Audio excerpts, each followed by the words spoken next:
Barry, Stacey. Okay, so let me see if I can hear you. Barry, are you saying anything? I cannot hear you. Let me see what's going on here. Let's see. Can you hear me? Because I Yeah. can't hear Barry either. Now, Hang on a second. Let me check my. Now I can hear you, Barry. Okay. All righty. What else here? Oh, let's see. Captioning is on. And here's Joshua. Captioning. and for the record, Sam Chan said he's not going to be here. He's on vacation.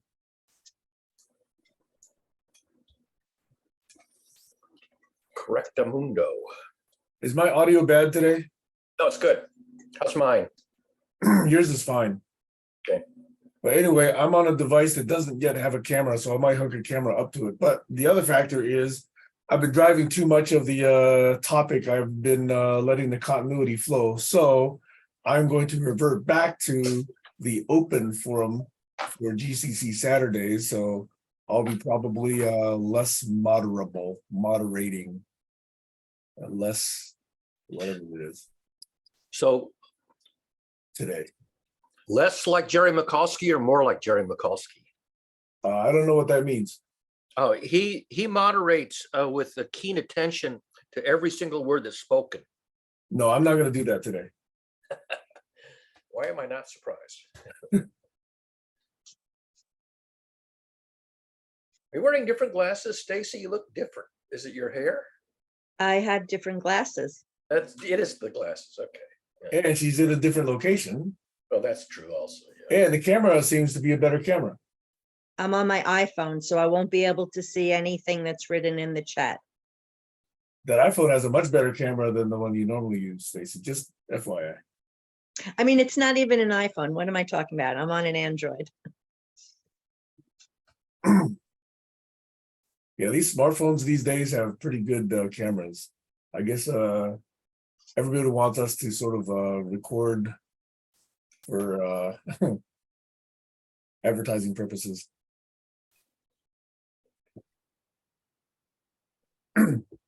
So I'm going to go and see if I can find a camera that I can hook up to this device.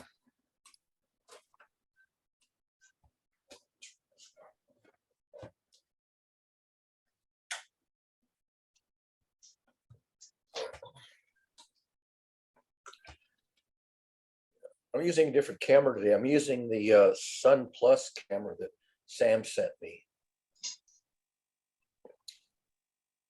I can't really see anybody the way I usually can. Usually I'm on a very big screen and I can see everybody's face. Now I can barely make out who everybody is. Yeah, I don't know. This visage isn't easy on the eyes no matter what you do. Hello, Joshua.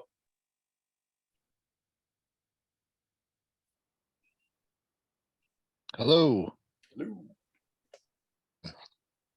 Trying to get on my iPad. It's not working. Your iPad's not working? No, the link, the iPad's working fine. It's the link. Oh, the I don't know the data passcode. communication link. Yeah, it usually just pops up and switches over, but something with my local Wi-Fi, it's not recognizing my phone to my iPad. Do you know what the password is? To Sam's call? Yeah. Duck Farm, capital D and capital F, one word. That helps.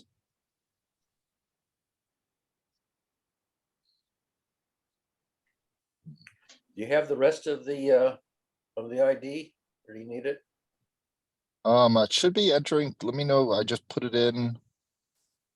Let's see. Host as join. Oh, he hasn't made me a co-host, so I won't see the option to let you in. Okay. It's saying that's where I'm at. Yeah, you'll we sit go. there because. No, I got it.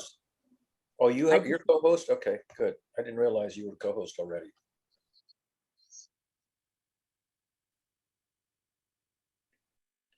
Three cameras? Is that three cameras? Yes. is like one for macro and one for stereo, or how does that work? It's one is a wide angle, one is not a wide angle, one's the telephoto, and then there's the flash and the LiDAR. Oh, so basically 3 different focal lengths.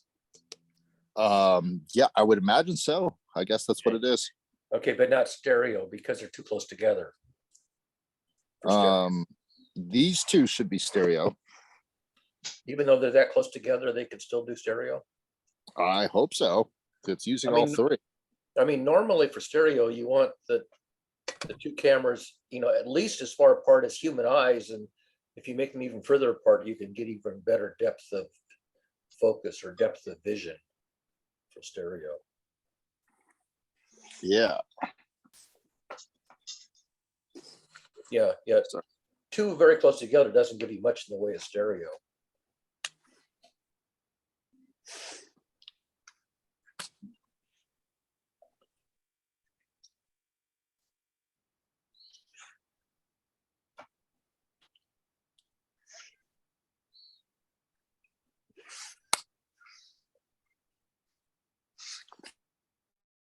Check 1, check 2. Can you hear me?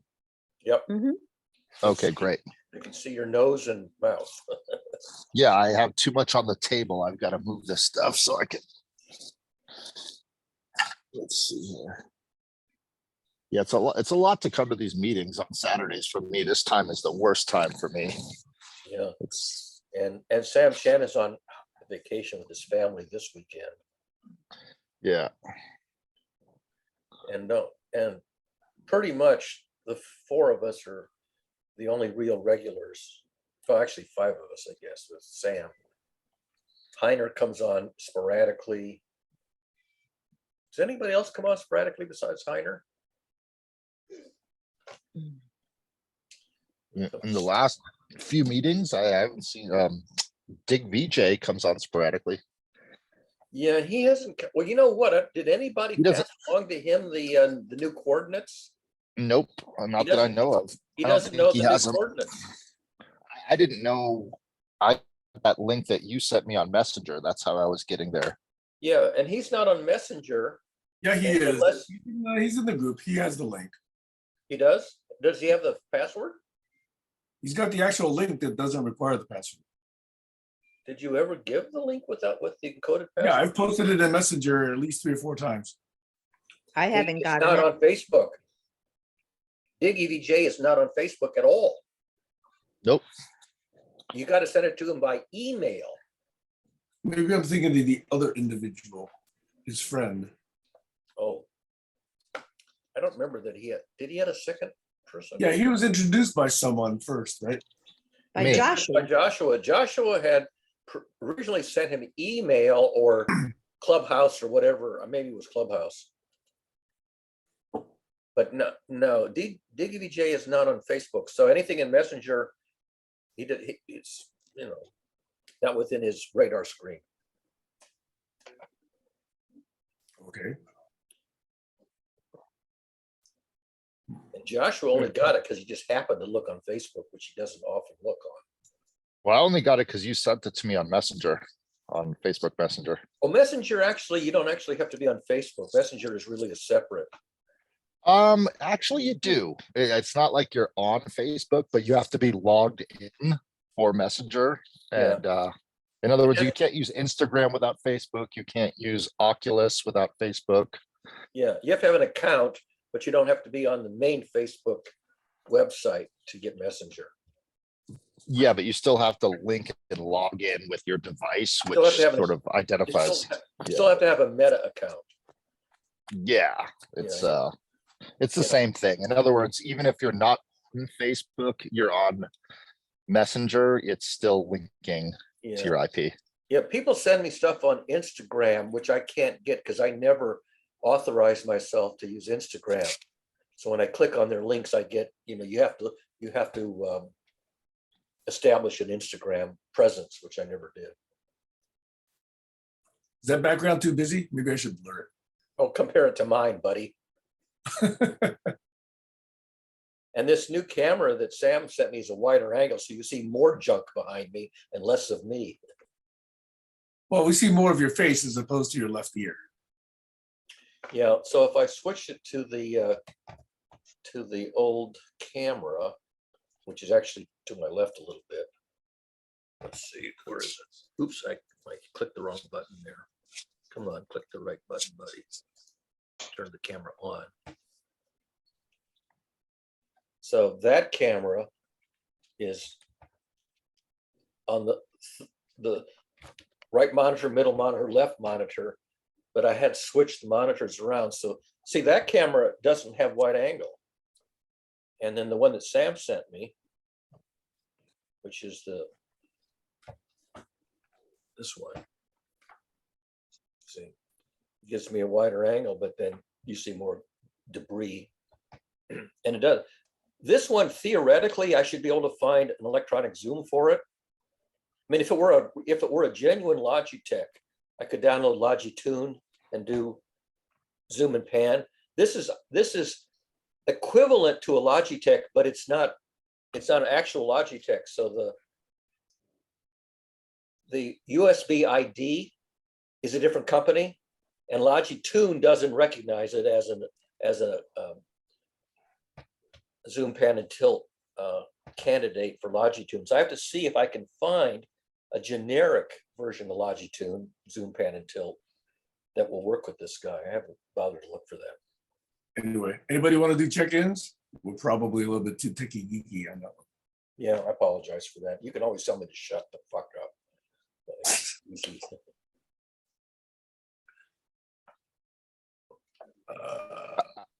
I find you guys charming, including you, Barry.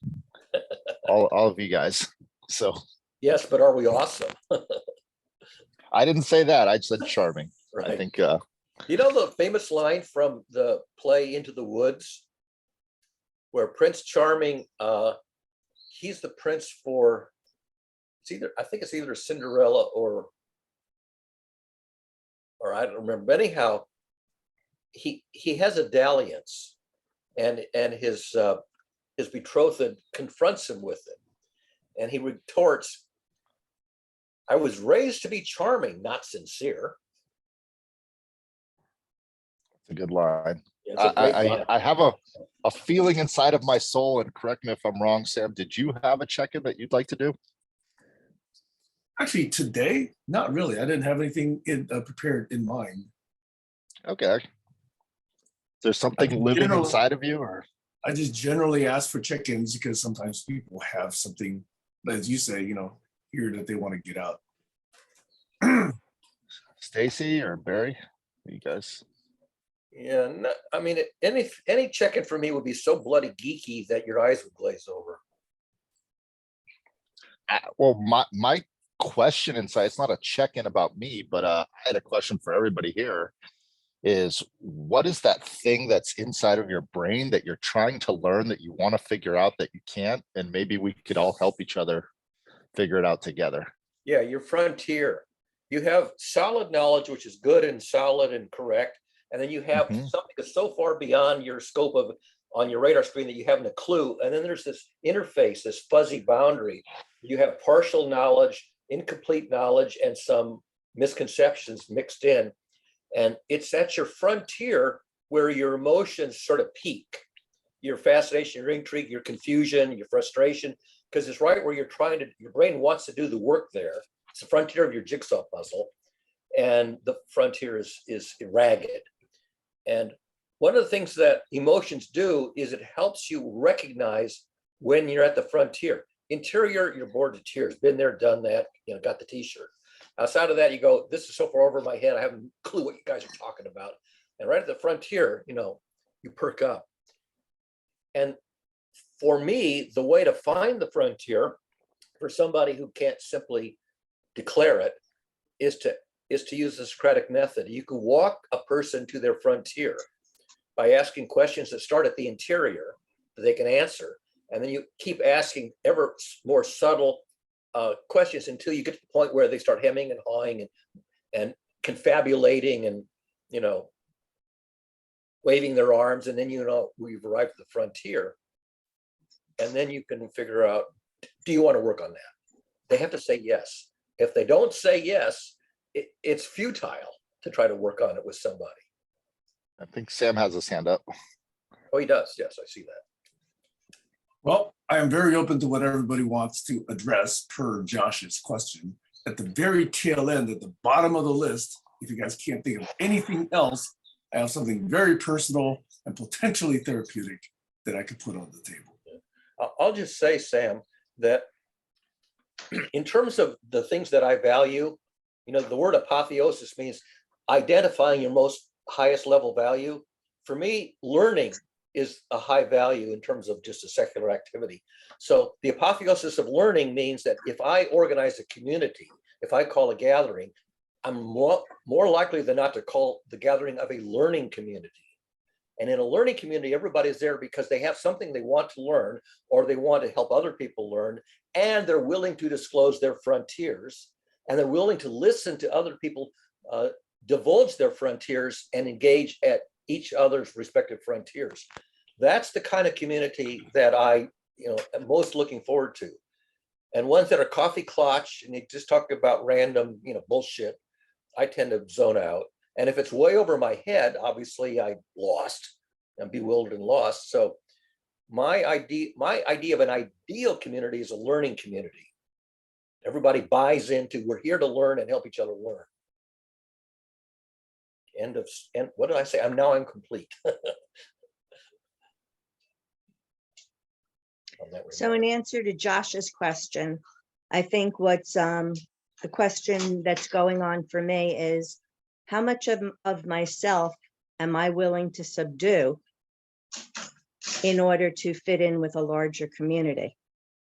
And to connect to something that Barry said, for me, the thing I value most is truth and honesty.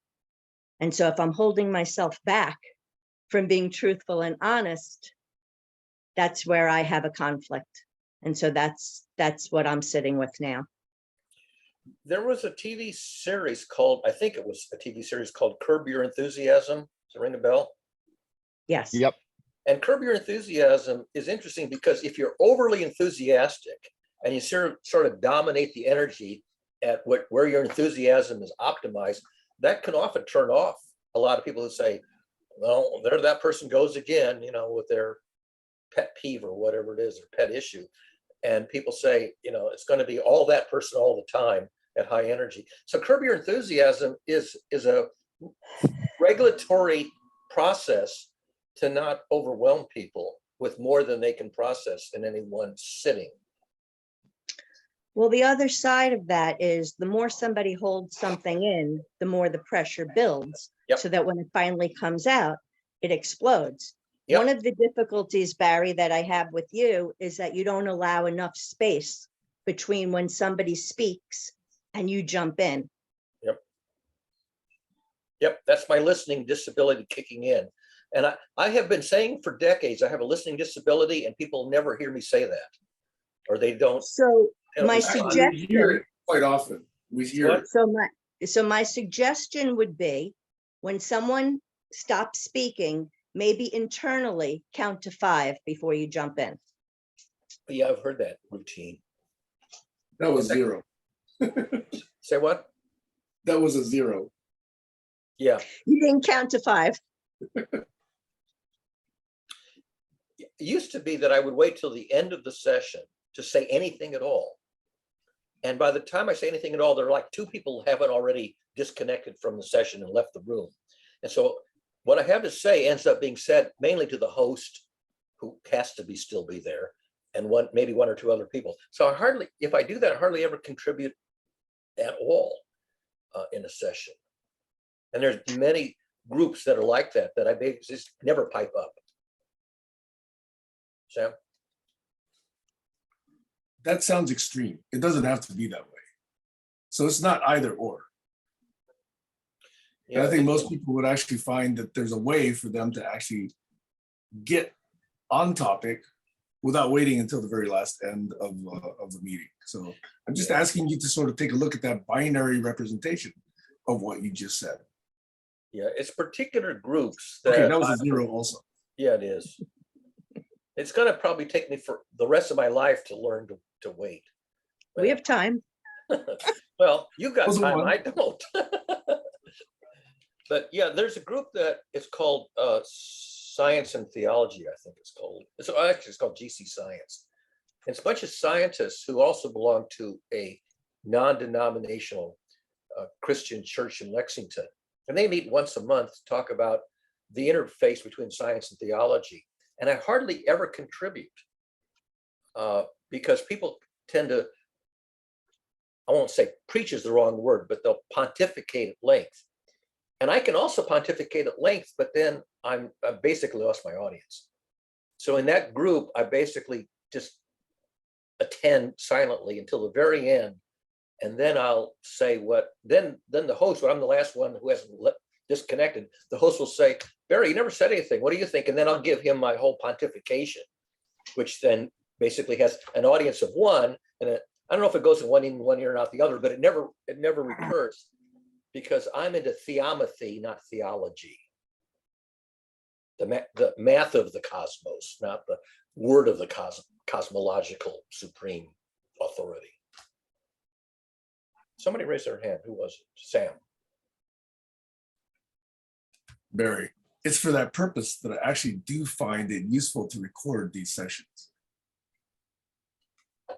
Because you go back and watch it. And it's also possible for others. And the transcript is also available.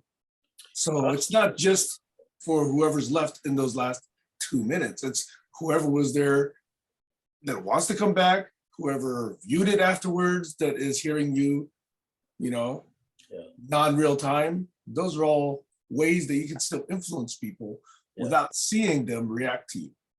Yeah, possible, but improbable. I mean, even when I write a carefully written blog post or Facebook post, and even when people click on it, that I can tell that they looked at it, there's very little evidence that they absorbed anything and becomes part of their body of knowledge. And as a result, I ended up using comedic quips just to entertain people instead of trying to educate them.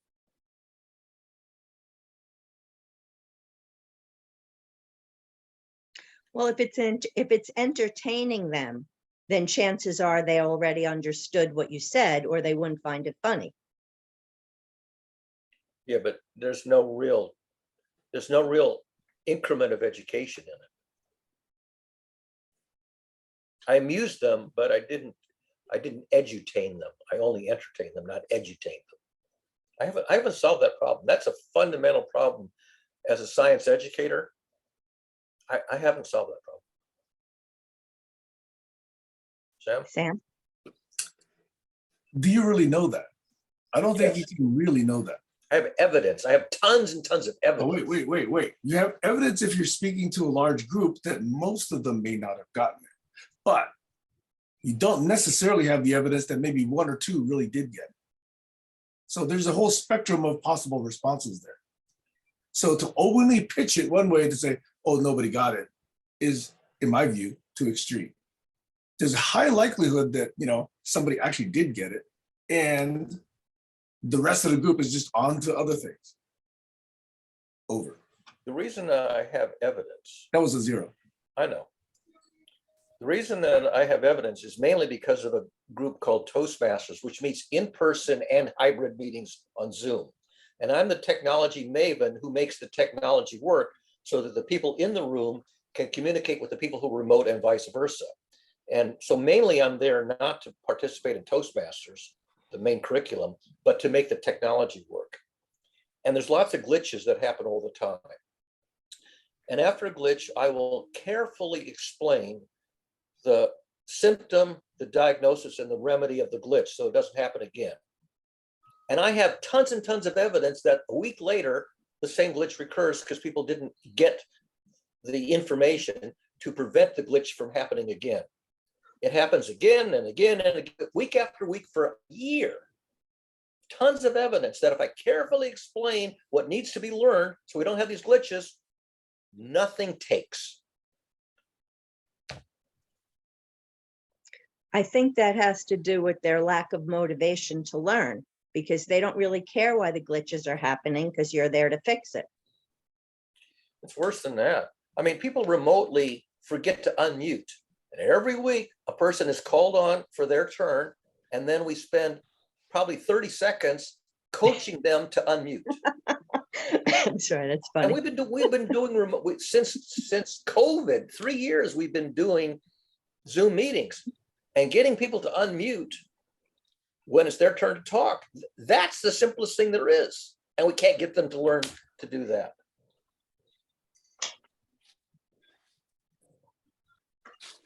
Not just me. Sam, you're muted. You did that on purpose, didn't you? Yes, he did. Yeah. So he's doing it on purpose. And then they turn off his camera so we can't even tell if he's even there listening. No, he's busy laughing. Yeah, well, theories of mine, Joshua. I don't have any faith in them. It's good. It's good to laugh. It's very good to laugh as long as you don't take it seriously. I love that. Look at Sam. Was that an oxymoron or was that a tautology? That's the question, Sam. Did I utter a tautology or did I utter an oxymoron? Say it again. It's good to laugh as long as you don't take it seriously. That's not a tautology. And it's also not an oxymoron. So it's neither. It's neither. Yeah. What is it then? It's a Kortism. It's a what? It's a Kortism. Kortism. Yeah, I'll give you that. It's a Barryism. I have lots of Barryisms. Among other forms. I mean, I've heard it elsewhere as well. Yeah. It's stating the obvious where it wasn't necessarily obvious.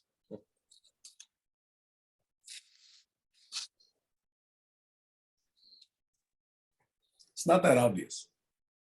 That's the point. The obvious is not all you. You can have things in front of you forever and you never notice them. Billions of years. Yeah. That's Getting people to notice things that have been in front of them forever that they never notice is tricky. Go ahead, Joshua.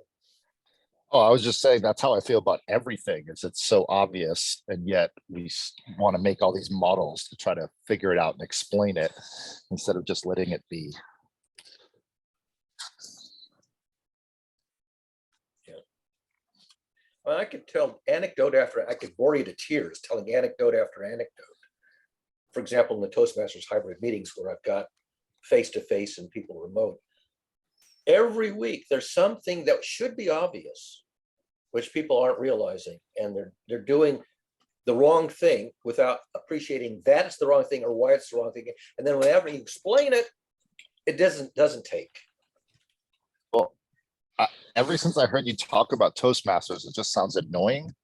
And my experience with Toastmasters was it was annoying from the group here in California. Yeah. And so I left after I think the second meeting. I went to the first, introduced myself, went to the second, did my speech, and I was done because I didn't want to be annoyed by their procedural counting. I mean, it's a beautiful thing. It's great for a lot of people. It just wasn't for me. I actually never joined Toastmasters. I never signed up for the actual program. The reason that I'm there is I was invited by the president just to come, and I attended without participating as a guest. And then I said, I really don't want to participate in this program of learning to give speeches. I said, but the one thing that I can do every week is I can practice something that I'm poor at. I can practice listening to people that are speaking about something I could care less about. So I said, I will join the local club to practice my listening skills, but I don't want to take the course in giving talks. And what happened was I got dragooned into being the technical maven, especially with the hybrid meetings and all. So I never actually joined Toastmasters, but I have to be there every week because otherwise the hybrid meetings can't run. They don't have enough technical know-how. Yeah. The thing that's funny about it, Toastmasters was introduced a century ago in, I think, Bloomington, Indiana, by a guy who said, we have all these teenage male adolescents who are wayward. And he wanted to do something for these wayward adolescent males. And so he organized the first Toastmasters at the YMCA. And it was just aimed at these wayward male adolescents. And he thought, if I could get them into a program of public speaking, I can straighten them out. And that's how Toastmasters got started. And it was male only. It was the YMCA. And the model that this guy developed became cast in concrete, cast in stone. And it persisted almost to this day as the same model that was designed for wayward adolescents. The Lexington Toastmasters is mostly college-educated adults, not wayward adolescents, okay?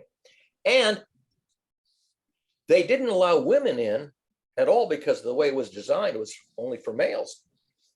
There was a Toastmasters club in San Diego where they have the naval base.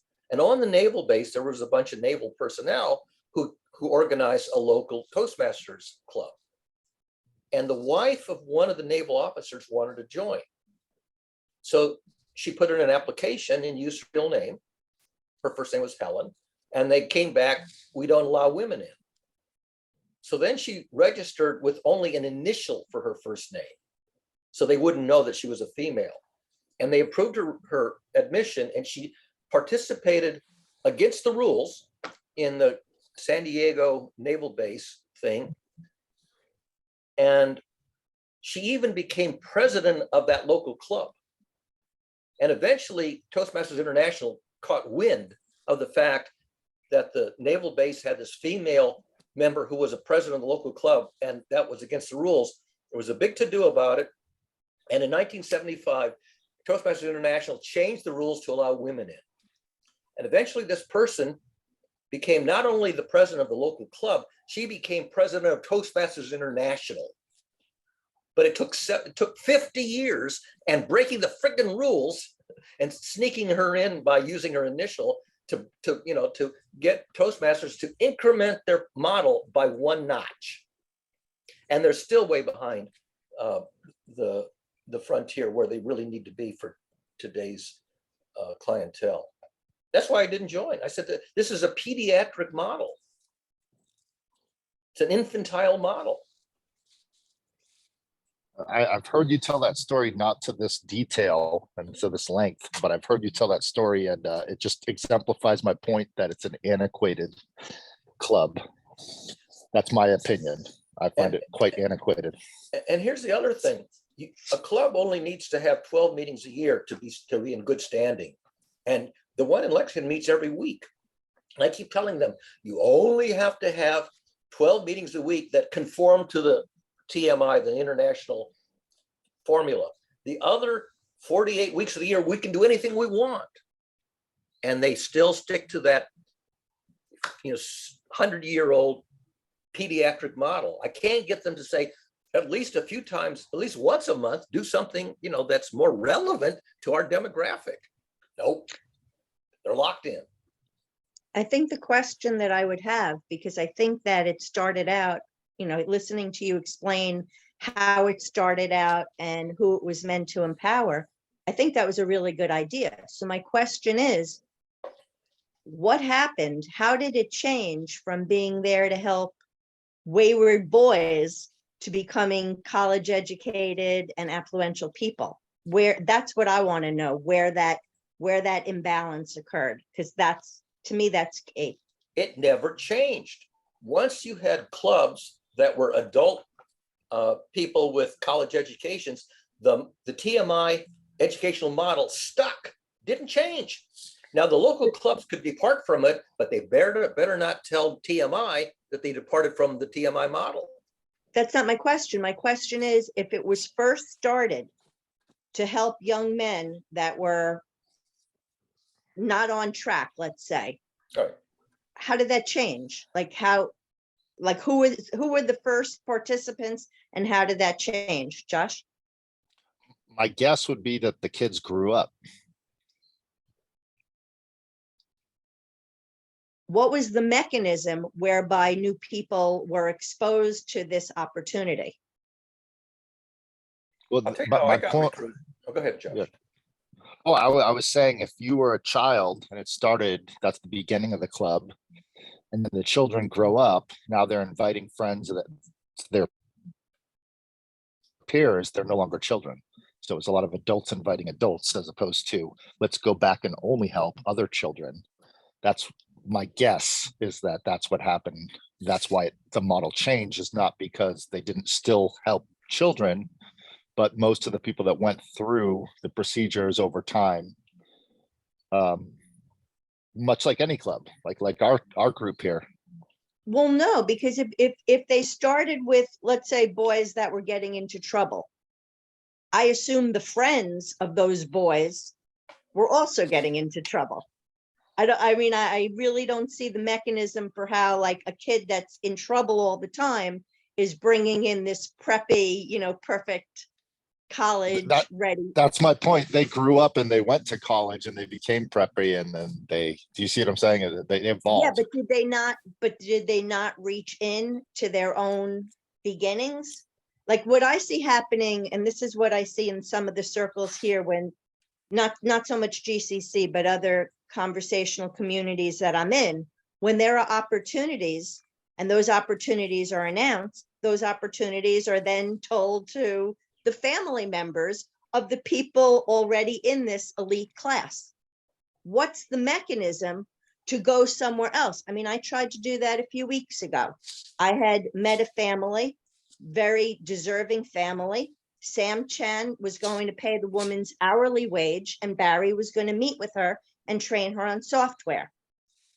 In my mind, not only would that have changed her life, giving her an opportunity and an education, but her son, who's very gifted, and her family members who now would have other opportunities. That family of 10 can go on and influence their peer group. To me, that's how you make change. I don't see that happening in all these groups of smart people that I talk to. I don't see that understanding that we need to reach out and throw opportunities to people that don't have them.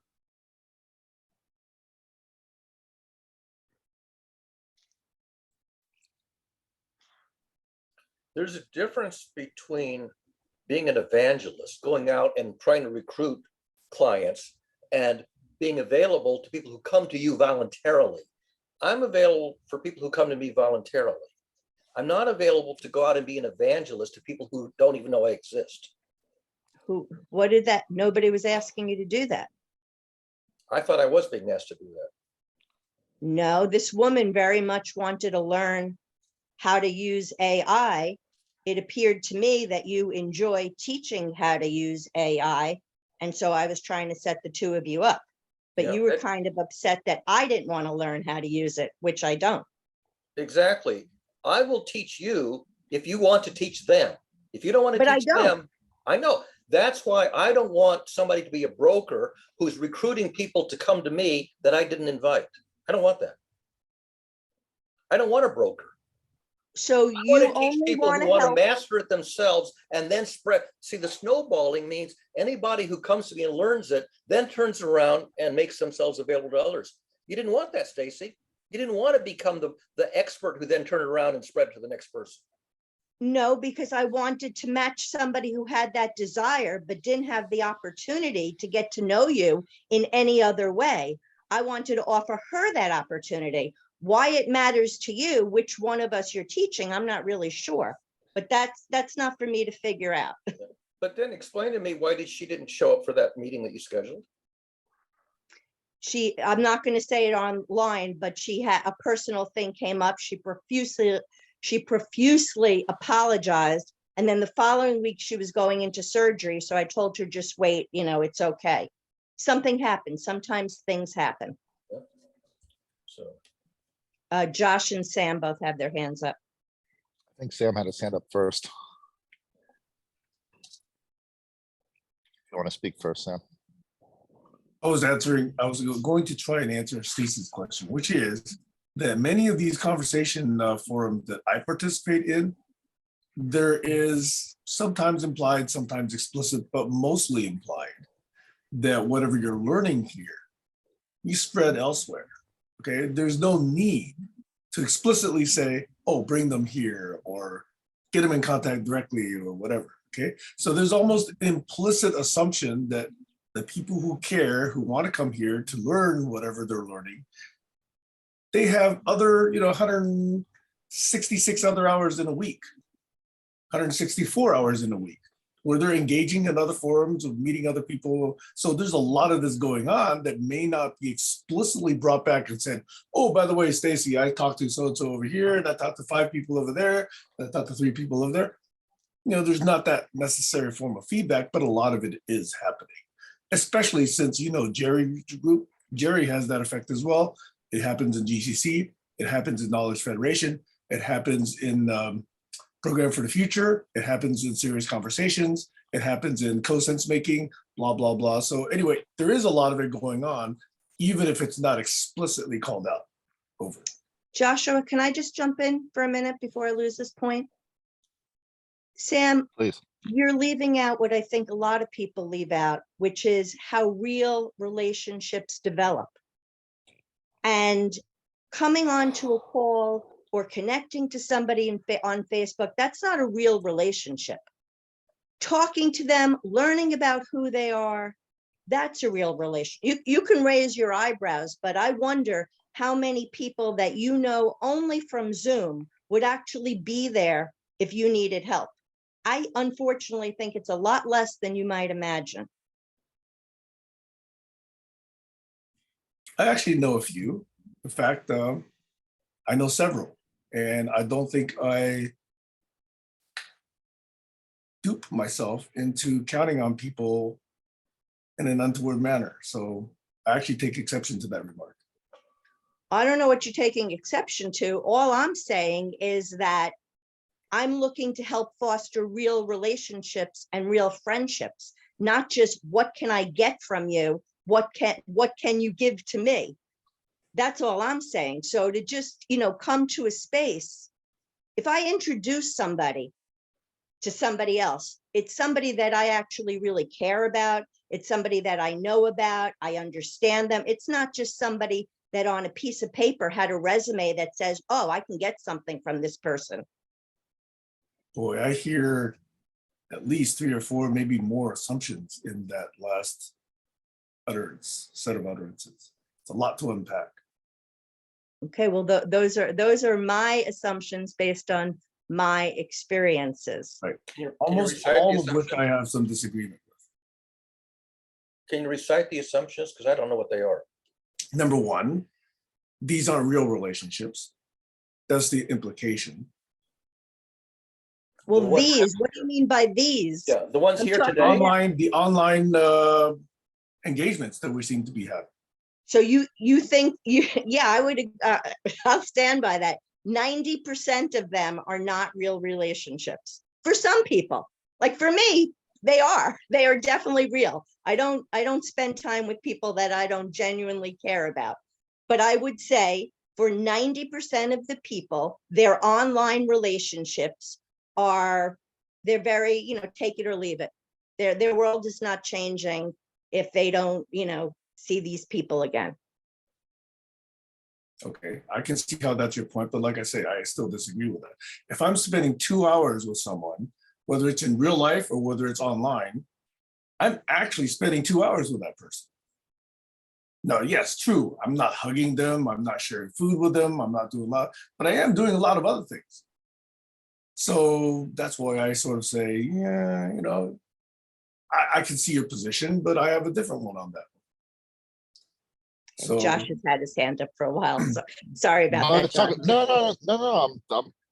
I'm trying to stay in the moment, and I saw Barry do jazz hands and wave, and perplexed and confused about what that meant. So I have to ask before I speak. What did this mean, Barry? I saw. Oh, I was doing jazz hands so energetically that you couldn't avoid not noticing it. Okay, I don't know what that meant. You know Was that about that was jazz. agreement? You know about jazz hands? Yes, I used it in Occupy as a way of saying I agree. Yeah. I didn't know if that's what. When Sam was saying something that I vehemently agreed with, I wanted to make it clear that I wasn't just doing this. I was doing yes, yes, yes, yes. Got it. Got it. The most agreeable jazz hands I've ever seen in my life. Right, because I thought it was so important that what Sam was saying, Yeah. because he was saying something that Stacey was not appreciating. And I thought that's important. He's saying it. I failed to say it before. I tried, but I say a lot of things that people don't get. Maybe they don't agree with them. Like I happen to not agree with you. You are upset that I don't want to learn how to Exactly. use AI. Exactly. But right, as far as I'm concerned, you don't have that right to tell me what I need to be learning. That is not, you are not God. It is not your right. I don't And want a I'm trying to relationship set with up with somebody it. who doesn't want to learn. I don't care that you don't want to learn. I don't want to have that the basis of the relationship, that I'm an educator and you're a non-learner. That's a terrible relationship. Wow, that's way too much for me to unpack there. Who wants to paraphrase what I just said? No, I Well- understood what you said. I just don't understand how you drew that conclusion. Which conclusion? That the basis of our friendship or relationship or however you want to think about it has to do with you being the teacher. Has to do with you being the teacher. Let's stop there. I'm an Because that's- educator, not a teacher. I'm an educator, not a teacher. An educator, excuse me. I Well, you know what? enable and empower people to learn what they want to learn. If they don't want to learn, I have no role. Well, I'm sorry you feel that way. It's actually kind of sad that you feel that way because the role you had for me was actually as a person. I actually liked you as a person. So I'm sorry if you can't see beyond that. I don't mind that you like me as a person. I have no role.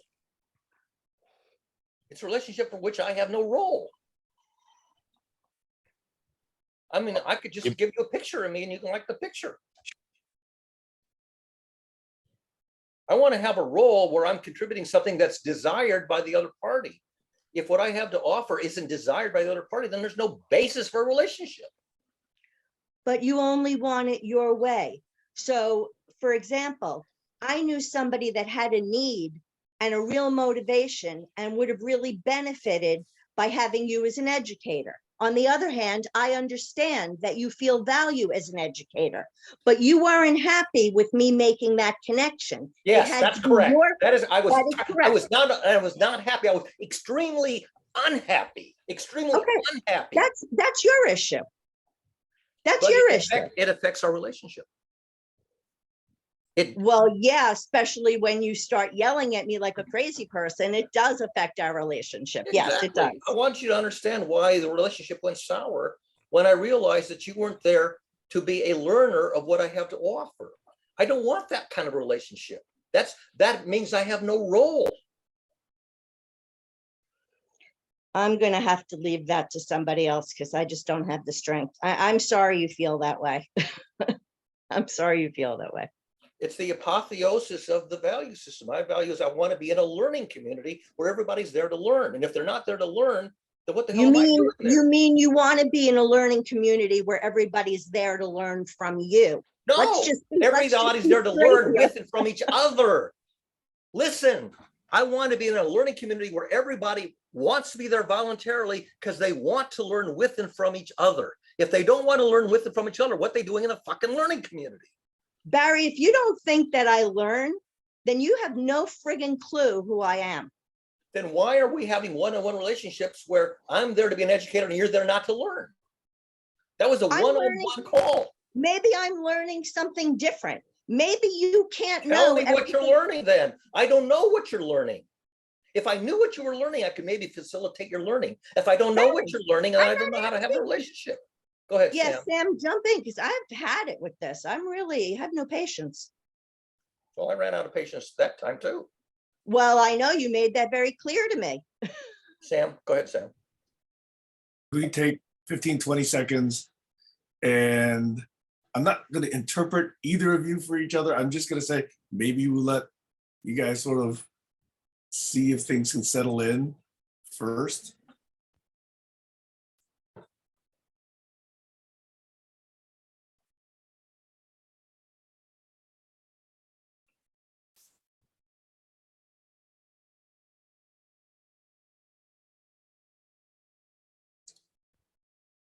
And now I'm going to try stating what I think I heard very briefly, if that's okay. Mhm.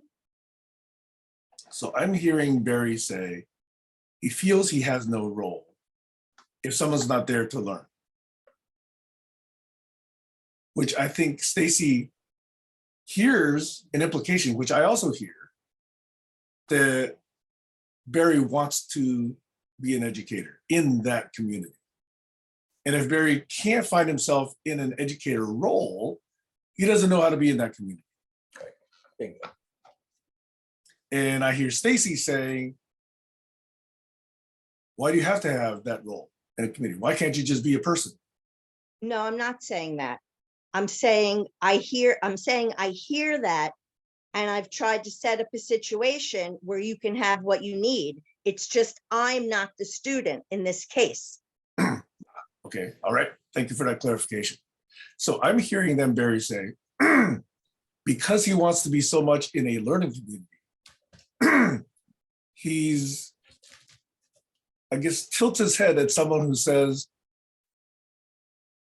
they're not there to learn. And I think the implication is what Barry has to offer to educate about. That seems to be the implication.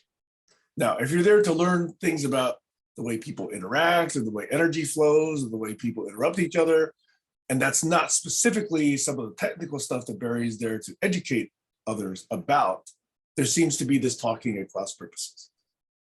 And that's what I'm seeing happen. I see Stacey learning about how interaction happens, engagement happens, relationship deepens, you know, blah, blah, blah. In fact, even how brokerage happens. But I'm not seeing that reflected in Barry because Barry's there to teach more about technical issues. That's what I'm hearing. Now, there's a bunch more. There's about 90% more that I could say, but at least that's the beginnings of what I'm hearing. Yeah, fair enough, Sam.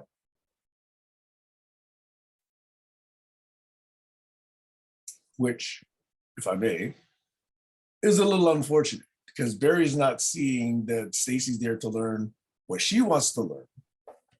Tell me what it is. I don't know what it is. She was trying. And yet she was, in an attempt at goodwill, trying to put you in touch with somebody who could benefit from what you could teach that person. Who not only didn't show up, but didn't even say that she couldn't show up. Okay, so that's a problem. Yeah, That's a problem. it's a huge problem. First of all, Barry didn't show up.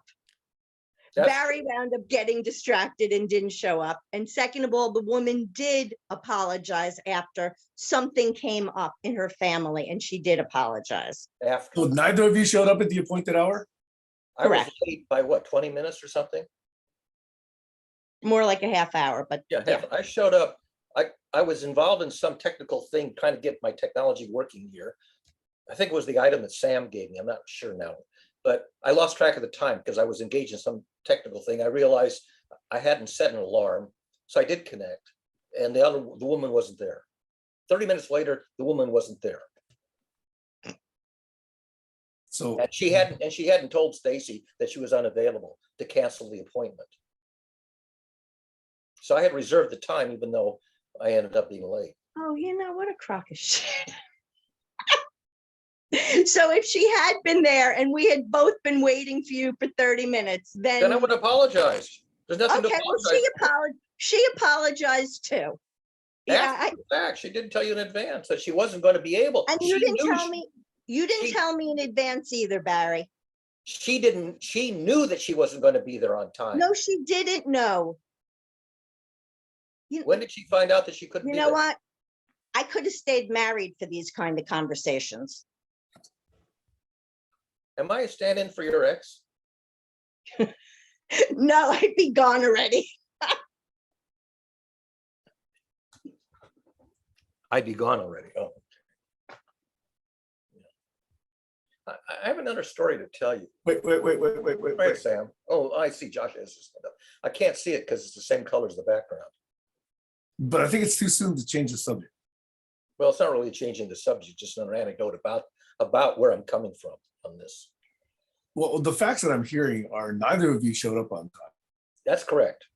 Well, Stacy was there on time, I Oh, think. Stacey was there. I assume that she was there on time. I don't really know. I was there. Hey, you often like to cite Shakespeare. In other words, could this possibly be a comedy? Yeah, it's a Instead of a tragedy. I think right it's now it's a hilarious that tragedy. Go ahead, Josh. I think it's hilarious that I've had my hand up for the last 20 minutes. I think that's hilarious. And the fact that you think I'm going to change the subject, Sam, is also really funny to me too. No, I wasn't But talking yes, about it you. I could was be a talking about comedy. Barry. I was Yeah. talking No, about I Barry. know, but I was just ignored, meaning like Well, I sitting was there with my trying- hand up. Yeah, I said That's like, okay. You Yeah. said no, wait. Before you let Josh speak, we don't want to change the subject. Let's continue. But No, I could have kept on it the was not subject. directed Yeah. at you, Josh. You're Oh taking no, things I know. personally. No, I'm telling you, it's hilarious that I'm not taking it personally. I don't I'm think so. saying, If you were not taking it seriously, you wouldn't have brought it up. still have my hand up. it's Let's just hear what because Josh your has to background. say. Let's hear what Josh has to say and then come back to Sam. Oh, well, thank you, Stacey. I appreciate that. Yeah, I'm not taking it personally. I had my hand up because earlier, before you guys started talking about that situation, I was going to bring up that a couple of things that Barry had said earlier in the conversation about how he likes to communicate and how he likes to engage with new people and feeling comfortable about speaking one-on-one at the end of the conversation, and the difficulties that he has with the interruptions and moving forward. I was going to bring that up, hopefully to try to help the communication between you, Stacey, and Barry. That's why I raised my hand, but that's already lost now, which I feel what Barry feels is if you don't just speak up right away and you put your hand up, sometimes it gets lost. And it's very difficult to communicate all together. And sometimes I feel like when I take a pause, then that pause doesn't let to be sit for 20, 30 seconds. It just, the conversation moves forward. And it's a difficult thing. And it's a difference between a one-on-one conversation and a multiple person conversation, because you can pause in a one-on-one conversation as long as you want, because there's no one else to interject, a third person. And that's the trialogue versus dialogue situation. But from what I hear, just to go back to the moment, is I'm hearing let me just give me a second to just ease into what you guys were talking about, because I'm not taking it personal. This is not about me. When you're introducing a person to another person who has the same energetic excitement and desire to learn together about a subject, which what I'm hearing is AI, the fact that you, Stacey, are not interested in that subject, what I heard you say, Stacey, is I'm interested in that person that's interested in the subject of AI. I'm very interested in her because of her desire. And I'm also very interested in Barry because of his desire to learn, teach, and be in a learning community. And the feelings are very beautiful. It's a wonderful thing to say. I think that Barry and this lady together would have a lot of enjoyment spending time together. So I want to facilitate that in the best way I can with good intentions. And that's what I heard you say. And Barry's saying, well, how do you like this? I'm putting words into Barry's mouth, so I won't do that. How do you know this lady has that desire and that it would be good? And how do you know that? And we won't know unless we set that up. And it's hard to get two people together that have the desire on that subject. But the main thing, and I'll end here, Stacey, the main thing is, how do you know she has the desire to learn if you don't have the desire to learn about that subject? And that's what I heard, and I could be mistaken. Yeah. So if I could just add two things, just to give a little bit more background.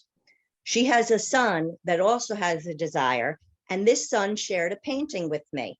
Now, I shared the painting with Barry for some unrelated thing. Barry then took it upon himself to take the painting and feed it to AI, and he came out with a story.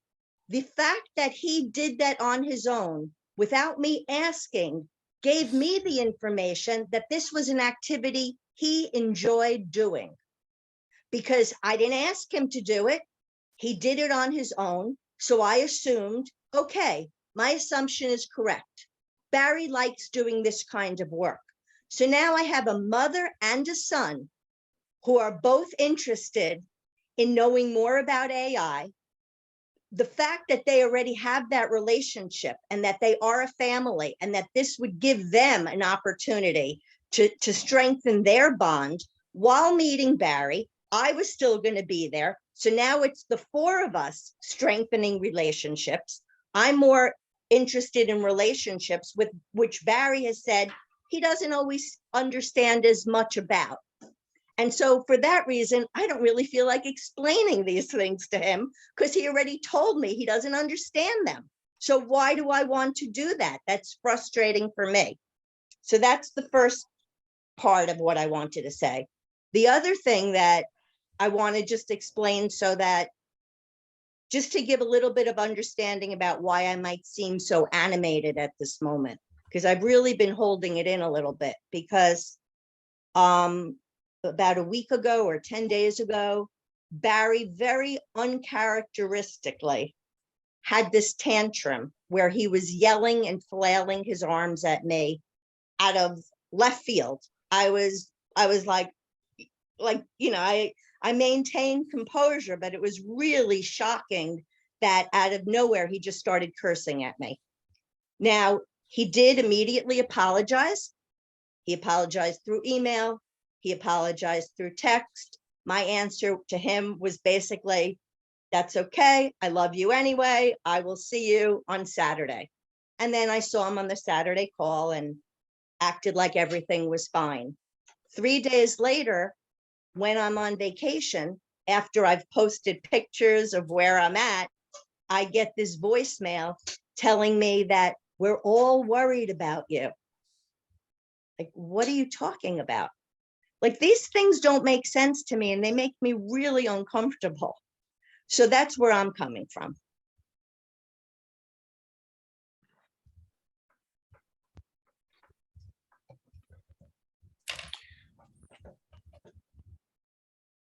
Barry? Yeah, you know that I have very low opinion of theories of mind, in particular assumptions about where somebody is in their head. The fact that I would take a piece of information, like a picture, which I don't know how to parse, and give it to an image parser to see what the AI could make of it, and then share that back with you. That means that I'm interested in the affordances of AI. Mhm. Now, I don't think I even knew where you got the picture from. I'm not sure if you told me at the time. Maybe You did, because you mentioned you called him a 9-year-old boy and I corrected you and said he was 12. He was 9 when he did it. Yeah, that was later. It was like a day or two later. Anyhow, when people have a desire to learn, so Stacey then presumes, and maybe accurately, that this, how old is he now? 13? 12. 12. That this 12-year-old boy would have a desire to learn to do with AI what I had just demonstrated with the picture. He That's told me. Okay, I had long conversations with him. Perfectly valid assumption that the 12-year-old boy would like to learn how to do that. And that's fine. Now, the way I position myself as an educator is that if there's something that you want to learn, genuinely want to learn, first, do as much as you can to learn it on your own. Do the research on your own, practice it, and see how far you can get on your own before turning to anybody else as a teacher. Because I'm not a teacher, I'm an educator. Now, if you say, I want to learn that, let me go to the library or go to Google or go to whatever and see how far I can get on my own. And then if you get stuck, and you get genuinely stuck because you've really put in a diligent effort to learn autonomously, to learn autodidactically, and then you get stuck, then I'm available to get you past your stumbling block. But I'm not there to be the teacher of first resort. I'm the diagnostician, an educator of last resort. And that's an assumption that people make, that I'm a teacher who wants to go out and recruit students and be an evangelist. No, I do not want to go out and recruit students. I want to be available to help people learn where they got stuck after making a genuine, authentic effort to learn autodidactically. The point was that you'd be showing the mother how to do what you do so she could go out and do that with other people. The son would have been the subject, but you would have been showing her how to do what you do. But that's beside the point. You're also missing, you are also missing the point that just being in these circles, these people that we talk to from MIT, from Stanford, you think those relationships don't mean anything? They mean everything. This family lives in a trailer park. They're not meeting those people and they're not hearing those conversations, but evidently you don't care. I don't care about people I've never met. I don't Fine. know them. How And can you I, there never are will. 8 billion And you people never on the will. planet And that I've that's never the met. point. How can I care about 8 billion people I've never met? Josh, your hand is up. I just want to give it a second, just because it's a hard thing. I don't know. This hits me right here because you know, I spent the last 25 years learning web development, working on many projects, and I have a difficult time getting people that are referred to me to be the right people. It's very hard. It's a very hard thing. I think this is something that where I am in what I'm looking for and where my friends are who are referring people to me is a very hard communication ask. And that's something I'm trying to figure out for myself. And it's hard to, like, I relate to both of you guys. Like, I want to help everybody. I don't care who they are, what status they are in life. And that's one of the reasons why I took on the WordPress as an open source community, because it fosters a community of anyone from anywhere can learn autodidactically or jump into that community because it was built around that kind of philosophy. And it's very hard to foster those type of communities. It really is. And it's, I hear both of you. Go ahead, Stacey. And I just want to say, and that I think is my strength. I feel so strongly that Barry would have met this boy and fallen in love with him. And that's But what not the breaks mother, my heart. but not the mother, Barry, I don't but want to not talk the to you. mother, but not the mother, but not the mother. The Why, you boy, have- but not the mother. Why, do you have a problem with women? No, I have a problem with talking to an intermediary. I don't want to talk to an intermediary. If the boy wants to learn on his own and then come to me when he gets stuck, fine. I don't want to teach the mother how to teach the son. You know what, Barry?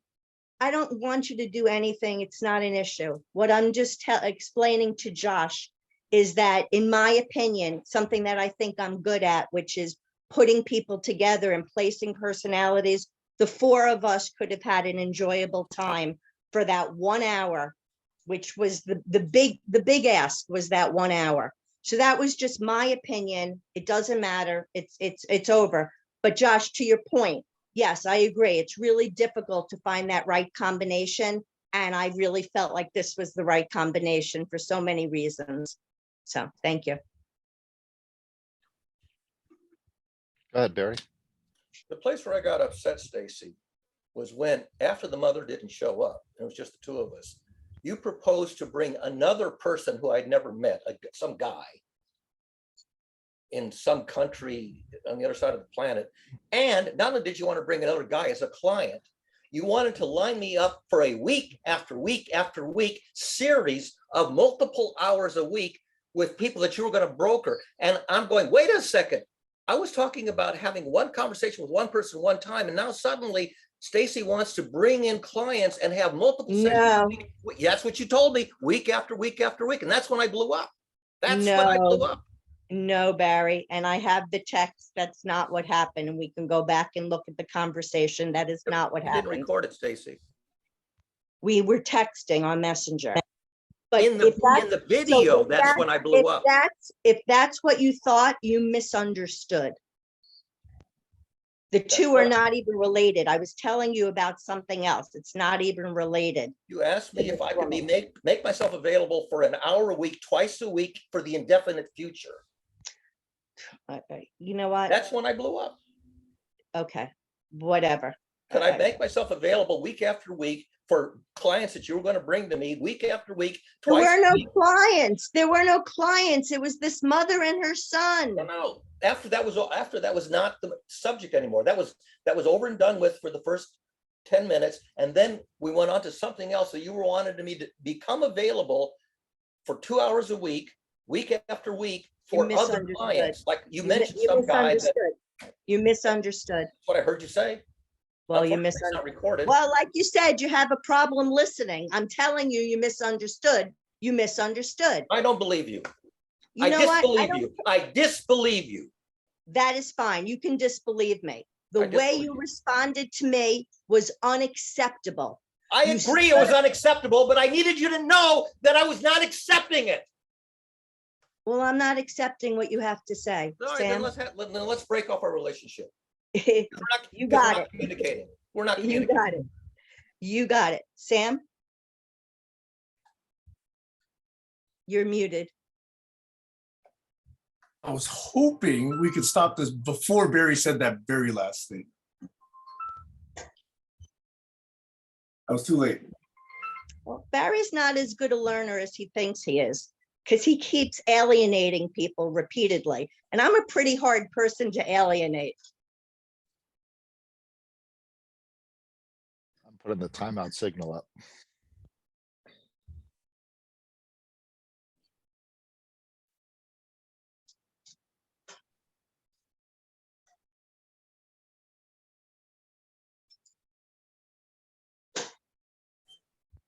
This would be a very fascinating session to review.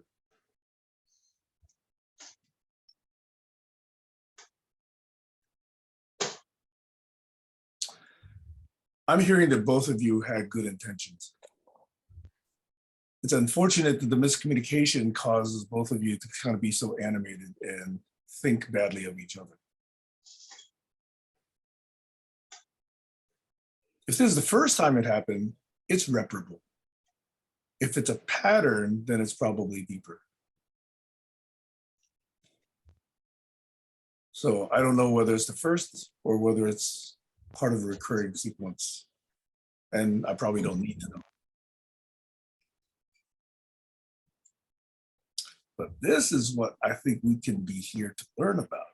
This is the learning community around how relationships get rocky and what really happened. This would be a collaborological study if we're up for it. Not now, later.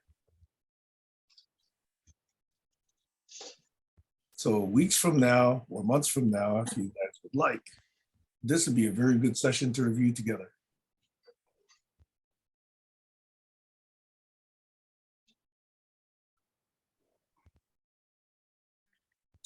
We maybe could find some smart people problems. We maybe could find some dumb people problems, but this would be fascinating.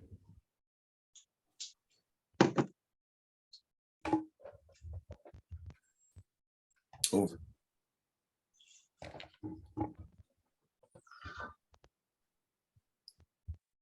I can't tell. Josh, no, he doesn't have his hand up. Unfortunately, the No. hand on Josh's screen is the same color as the fabric behind the hand, and I can't tell if it's up. No problem. I'll raise my hand if I have my hand up. The story I was going to tell when Sam interrupted me from telling the story. I have a friend who, back in a few years ago, was earning a little money on the side by tutoring math to high school students in town. And he would meet these students at the Lexington Public Library and tutor them in algebra or calculus, whatever they were taking. And his daughter in California was about to give birth to her first child. So David wanted to go to California for like 2 or 3 weeks. And he said, Barry, can you take over my tutoring role at the communities at the library? Because I've got these 2 students from the Lexington High School. And I said, sure, I can do that for you. So I would go to the library to meet David's students to continue their tutoring, their weekly tutoring. And calculus, and algebra. Now, the older student, the girl who was studying calculus, was very eager to learn and was stumbling. And I was able to help her because I'm really very good at tutoring subjects, especially calculus, where there is a difficulty learning, and you have a student who really does want to learn. And that was great. The other student was studying algebra, and he was into basketball, but he wasn't into math. But algebra was a required course. And the mother was really, really anxious that the boy learn algebra. And the kid had no interest in algebra. And I tried my best to get him through the weekly sessions. I finally had to tell the mother, I can't help your son. He doesn't want to learn algebra. He wants to do basketball. And he has no interest in algebra. And I can't find a way to bridge the gap between the requirement of the school that he needs to pass algebra and his undesire to learn it. I said, no amount of tutoring can work with a student who has no desire to learn. And so I told the mother, you have to figure something else out. I can't help your boy. But I could help the other girl who wanted to learn calculus and was struggling. Now, when I would go to the library, you see how I'm wearing a funky, I have a whole bunch of these kind of funky science math. I was wearing an MIT sweatshirt that day, and it had, MIT mathematical symbols on it that stood for MIT, but they were in like formulas. So I walk out of the library at 4:30 or whatever time it was, and there's this guy walking down the street, total stranger. And I'm coming out of the library, and this guy sees this sweatshirt I got on, and he's a very gregarious fellow. He says, "What does that say in your sweatshirt?" So I explain it to him that it's symbols that if you know the math, it says MIT. And he's a very gregarious. He talks to me for like 20 minutes. Turned out he was the president of the local Toastmasters Club. And he told me about Toastmasters. He says, why don't you come? He says, we meet every week on a certain time of day. He said, why don't you come and see if you want to be a member of Toastmasters? I said, gee, there was a Toastmasters Club when I was in college and I never joined it. So I don't really know what it is. He says, well, come and join us. So at his invitation, I came and I sat through a bunch of meetings and decided the curriculum wasn't for me, but maybe I can improve my listening skills. And that's how I ended up attending, but not joining Toastmasters. And then we had COVID, and we went to Zoom instead of meeting in person. And then after COVID, they were very eager to have hybrid meetings. And guess what? I got dragooned into being the tech maven. How could I say no? I was already going anyway, just to practice listening, which I wasn't getting any good at, but at least that was the excuse for attending, because I wasn't doing the actual program. And I got dragooned into doing the technology for the hybrid meetings, and I now have to attend every week because nobody else has learned how to do this yet. And then I said, is there anybody in the club who has enough aptitude to take over the technology element of running these hybrid meetings? And there was a young new fellow who joined, who was a national park ranger, and he had the aptitude. And I was very excited that I was going to be able to hand off this tedious role to a new guy. And then they changed his work hours, and for the next 4 months, he couldn't attend during the meeting. And then finally, 4 months later, they changed his work hours back. He can now attend the meeting. And within a month, he's already doing better than I am. But the problem was I got dragooned into doing a role that nobody else could do. And I didn't like that. I didn't mind developing the technology and demonstrating the technology and getting others to appreciate the technology, but I couldn't get anybody to say, I want to learn that and do it instead of you, Barry, until Joshua, this other guy's also name is Joshua. I have a desire to innovate, but not to be dragooned into running the system week after week like an operator. I can invent the elements of the telephone network, but I don't want to be the operator who has to sit there at the switchboard and take all the calls. I don't want to be the operator. I want to be the developer and the innovator. And that's one of the reasons that I got upset when suddenly somebody says, Barry, you're good at this. I want you to become the operator who does this routinely week after week. No, I don't want to be the operator. I want to educate other people to do the same thing who do want to be the operator. Now, that's not an obvious attitude to expect of somebody. And if somebody expects me to be the operator, to be dragooned into being the only person who knows how to do something, I don't want to be the sole source who has to be there every freaking week. I can't take a week off because then the whole thing falls apart. I don't want that role. I want other people to be eager to learn to do what I'm able to show them how to do and help them learn how to do if they're having trouble learning it. And then I can say, now I can relax. Now I don't have to be there every week. I don't have to make a commitment. And they know, the guy who invited me to come just to sit in the meetings, he knows that he dragooned me into this role. He knows it. And he laments the fact that nobody else could take over. And if I don't show up, he laments the fact that I'm a sole source. And he was even willing to maybe go out and try to hire somebody to operate the system every week, but that they couldn't afford that. You know, you have to go there in advance to set everything up. You got to operate it during the meeting, then you got to tear it down and pack it up and take it home.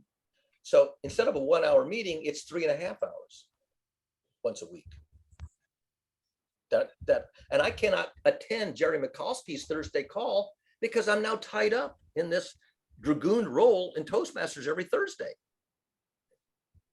And Jerry knows that, you know, I would attend his meetings, except that, you know, I somehow got enrolled in a role that, you know, I can't pass off to the next generation. This is why I don't want to get dragooned into a role that I didn't sign up for. Sam, you turned on your camera. Did you want to say something? I was going to ask Stacey a question, if I may. Is she still there? Yeah, I'm here. Stacey, does hearing this story give you a deeper understanding behind Barry's reaction? I knew all of this. I knew all of this, and I was like, I understand all this. And that's exactly why I was trying to find somebody that would do that, that would want to do that. I had all that in mind. Yeah, I'm just hearing Barry say that the request for help seemed to be a possibility that it turns into a much bigger deal that would require a lot of his time. And that's what he was trying to protect. Now, you know, from the beginning, and I don't know if I had said this to you, so when I first met, you know, with COVID, Barry had gone through a period, I don't think I'm breaking any confidence, I think you've mentioned it, he was like a little depressed. There was like a lot of what I was getting from him was loneliness. And for years, I have always kept that in my mind. And I've been there, I've listened to him for hours, go on and on and on with stuff I wasn't necessarily interested in because he repeats himself, and I've heard it, but I did it because I wanted to be there as a person for him. And he's done the same for me. I will say he has done the same for me, which I very much appreciate. But I'm not just looking to match people up with tasks. I'm also looking to build relationships with people that actually care about each other, enjoy talking to each other. So to, you know, to make it about like a task that doesn't like fit what I was thinking or how I was thinking. Yeah, I'm just at this point, the way I was screamed at, I don't even think other people would have, you know, and yeah, I wonder myself why I put up with that. I hardly ever raise my voice, hardly ever. And I get to be the lucky one. What does that say? Somebody who has done nothing but defend you in your absence, somebody who has done nothing but care about you when you don't show up. And I'm the one you choose to scream at like a lunatic. That's not why I screamed at you. I don't care why. Yes, you I do. care. If you don't care No, why, then you I won't care know, that you did. then you will repeat the practice that I take exception to. No, but Barry, No, it's Stacey's just point words. is that behavior should be something that doesn't come out, is what Stacey is saying. Oh, I don't disagree with that. But if you explain something gently multiple times and the message doesn't take, then you go, all right, what am I going to do now? I either walk away or I get the message through the filters or the barriers or whatever it is.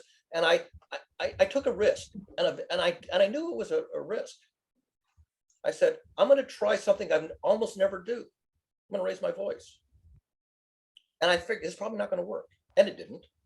It was right. But I did an experiment. A scientist will do an experiment. At my cost. Absolutely. I did an experiment because nothing else had worked. Did you try to explain it once? Yes, multiple times. Really? You just said you already knew all this whole story. 5 minutes ago, you said, I knew this whole story already. I did, but I didn't know. I knew that about you. I didn't know you were feeling that about what I had asked you to do. You didn't tell me once. In fact, you said something like, I didn't have the patience to try to explain that civilly. I'll go back and I'll find the text. You never once tried to explain it to me civilly. Gently, I don't know about civilly, but gently. I'll look up the words. Either way, you know what, Barry? It was unacceptable. You would never have said that. You would never have behaved that way towards the guy in Toastmasters, because if you did, he would have punched you in the face. No, he wouldn't. Well, he wouldn't be talking to you, that's for sure. In fact, I'll tell you a funny story. I have talked to him about this, and he says, and I said to him, I'm probably being overbearing. He says, no, he says, he's a life coach. He says, I'm unusual. I accept that because that's how I do my role as a life coach. He says, you can rail and rant at me to your heart's content. After the Toastmasters meeting, he can write, and he says, and because I am very good at figuring out what the issue is, and so he knows the issue, and he's trying to help me figure out how we're going to get somebody to take over. So he actually invites that. Barry, we went from talking like this to you standing up, flailing your arms and cursing at me. I had no idea where that came from. That's the point. You had no idea. You had no idea. Even though the information has been present for years, you have no idea. For years. Oh my God. Connecting the dots is not as obvious as it seems to each of us. Yes, I agree with Connecting you. the dots does take some explanation.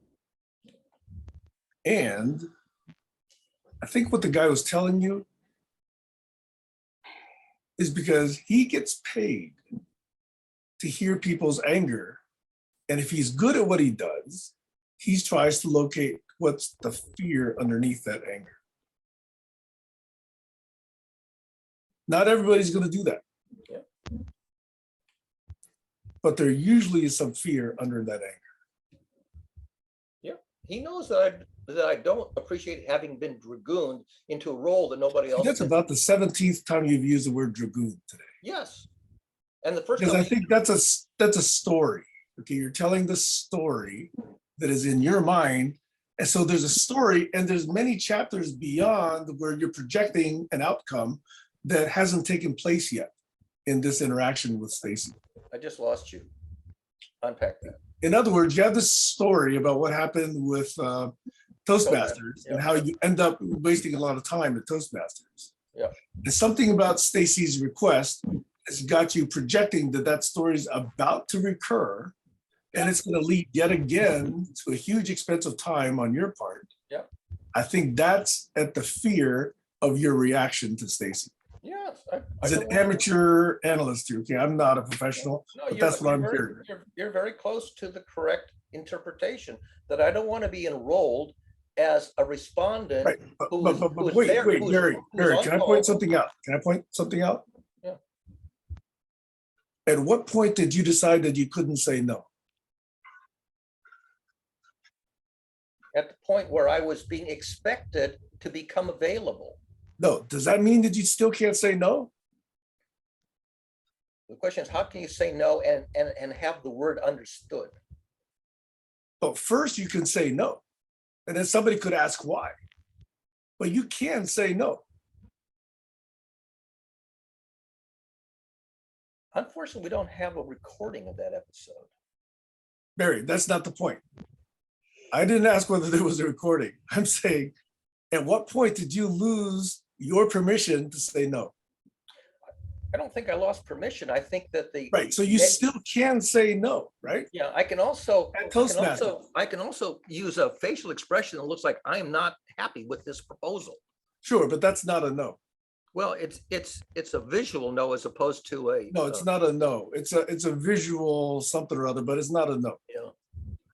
I'm sorry that I don't have the transcript or the video to Barry, I'm reveal. not asking for the transcript. You know what? I think if we go back to a couple of Sunday collaborology calls, there might be something on it, because Sam Chen had actually agreed to pay for this woman to have whatever this training. And I did mention it online to Barry to tell him to ask if it was okay. So if my memory serves me, there'll be something on one of those calls. To tell whom to ask what?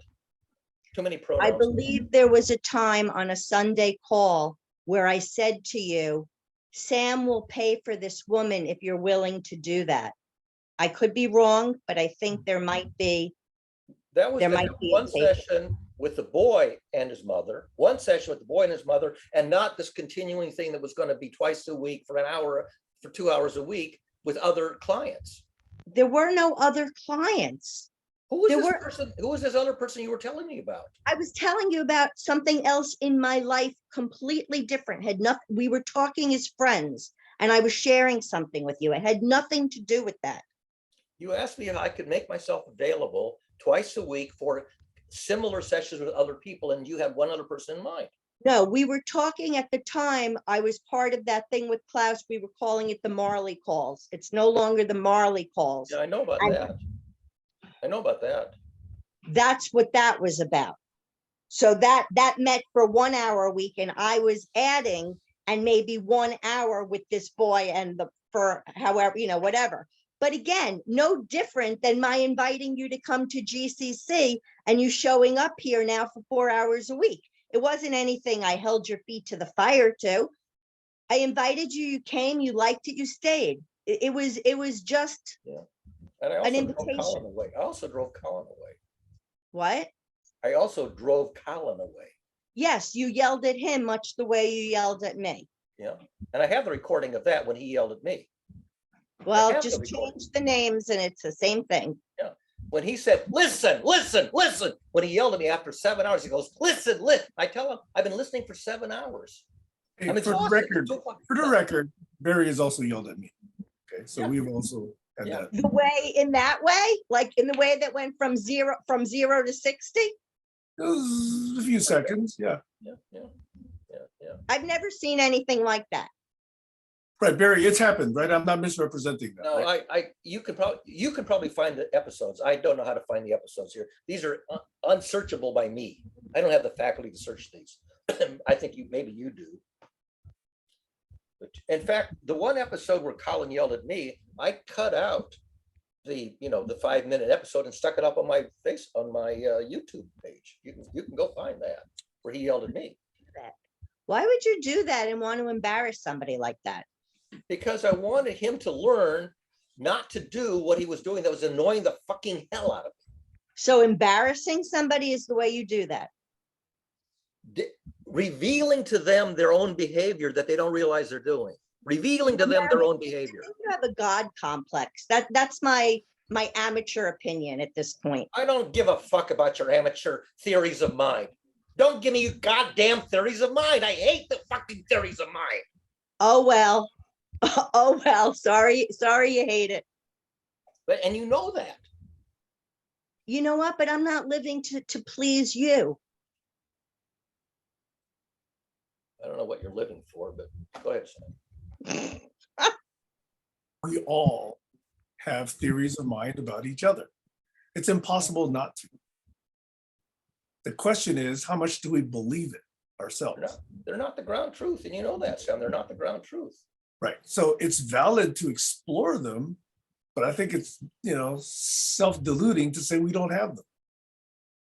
I say I can't abide them because they're almost always wrong. They always cause people to engage in derivative behaviors that would make sense if the theory of mind was accurate. But if the theory of mind is inaccurate, then the derivative behavior is nonsense.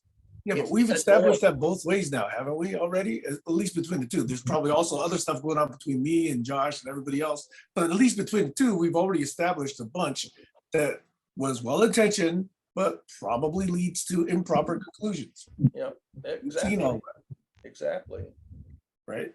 But we're here to actually tease some of that out so that hopefully you don't end up hating each other.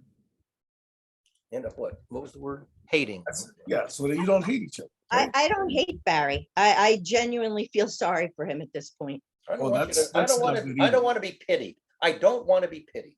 And you don't have that choice. This is what you don't Yes, I understand. do. You do not have the choice to tell somebody else or to influence how somebody else thinks. You don't have that power over me. I don't care how you think. I care how you behave. And you care how I behave. That's right. So if I choose in my own mind to just feel sorry for you and to not hate you, But That's don't what tell I'm me that. gonna But do. then don't tell me that, because I don't want to know that you feel then sorry don't for me. listen. Again, you can't stop me from telling you. Then, Don't listen. basically that alienates me. That alienates me. I'm past the point of caring at this moment.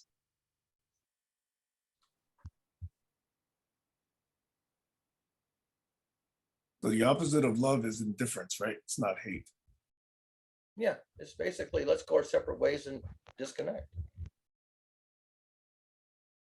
Because we Which can't- is why I didn't understand why you called me when I was on vacation to tell me that you were worried about me because you hadn't heard from me in 3 days. When I was posting pictures, I was clearly away. I didn't see your pictures from Atlantic City until like a week later. I can't help that. Facebook doesn't automatically show me everything that you post. You don't need to be worrying about me because you haven't heard from me in 3 days, especially after you told me you needed space from me. It might have also been, for I don't remember now, it might also be because somebody else said, where's Stacey? And I said, I haven't heard from her either. But I don't because I don't keep track of all those details. But there are other people who, you know, who have noticed your absence. Go ahead, Sam. So can I ask each of you this question? Some weeks or months from now, would you like to sort of be friends again? I understand that right now it might be difficult. Some Not weeks or months difficult from for now. me. It's not difficult for me even right now. It really isn't. It So I don't really need an answer. I don't need an answer. I'm Well, I just gave wondering you one. whether each of you would actually, you know, like think over that question. Because if the answer is no, then you'd behave a different way. If the answer is yes, you'd behave another way. And so I just wanted to. Sam, that was an This answer. happened before last week's call, and I came on last week's call and I acted the same as I always did. And this isn't, as far as I'm concerned, this is Barry's issue. This is about Barry. It's not affecting me. As long as somebody's not yelling and screaming at me, I'm fine with them. Is it gonna prevent me from going to him for help? Of course it is, but that's okay. That's not a bad thing. That's probably a good thing. For now.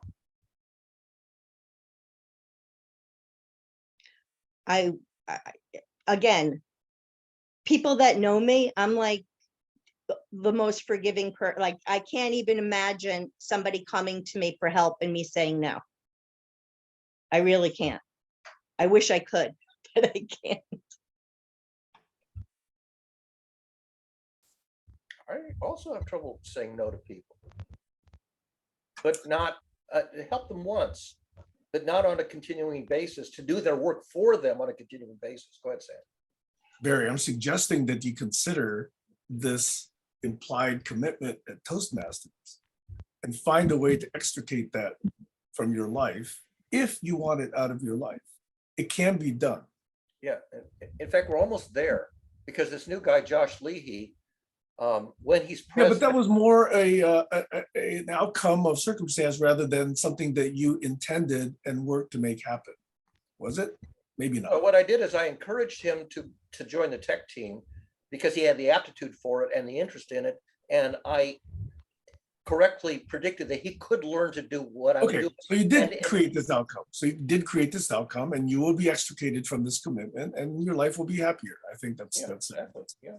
The whole point is not, you don't want to be the sole source. right. But I think before all of this came about, there could have been a way to also say no. Oh, I could have said no, and then they wouldn't have had hybrid meetings at all. They couldn't That's have had okay. hybrid. That's okay. They would have dealt with it. They would have had to deal with it. But I was maybe unrealistically hoping that a simple hybrid meeting with a simple, in fact, they began hybrid meetings just with, you had to go up to the chairman's chair and sit in front of his laptop. That's all they had. So when it was your turn to talk, you got up and you sat down in the chairman's seat, looked at his laptop and spoke. Then you got up and went back to your seat. And that's Yeah, how they did it. The for virtual first podium. several. Yeah. And then I thought, well, I can bring in a separate webcam to pan the room so you can see everybody in the room at home. And also get a speakerphone. Actually, somebody loaned us a speakerphone, a cheap one, an old one. I said, well, I can set the speakerphone so that people can give a short answer and be heard. Sam?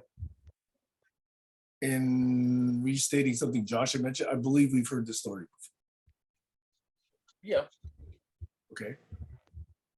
So I'm thinking rather than retelling the story, point that I was trying to make is at any point up until you sort of felt, and I'm going to use the word, victimized by being the sole provider of this technology and not having a choice. Yeah. There were always opportunities to say, this is not what I want. Let's work something else out. Yeah. And I did say that. And they were even trying to figure something out. Rob Cancer was talking about. So if that was true, Barry, then I don't think use of the word dragoon would have been necessary. Well, after he tried to recruit some student interns and failed, he tried for like a month to get some students from Emerson College in the dramaturgy and technology. He tried to find people who would come in, and he failed after like a month or two of trying. And that's It's okay, but still, the use of the word dragoon makes it feel like you were coerced and that you had no choice. I didn't say course, I said dragoon. You said dragoon, which implies no choice, right? Well, meaning that if I walk away, the whole thing's going to collapse. But that's okay. That's now their problem, right?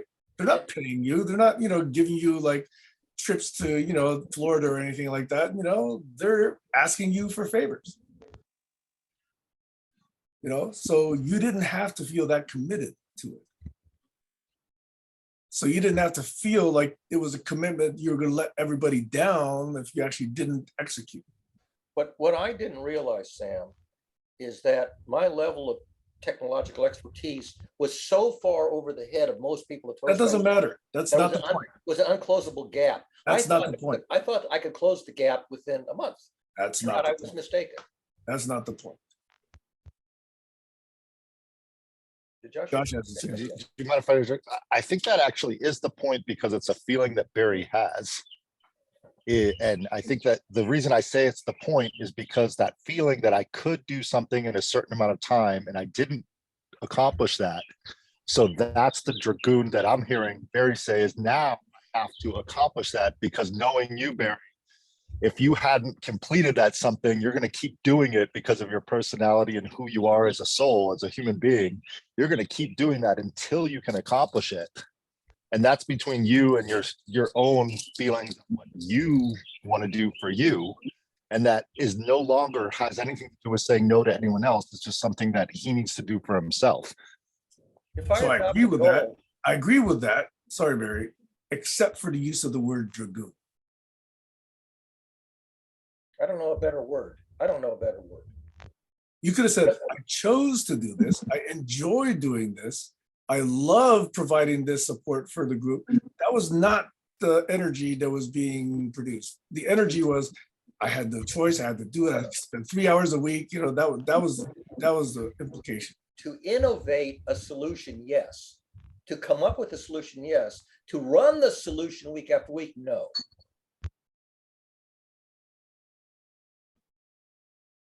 I was happy to innovate a solution that was shown to work, and I showed it to work.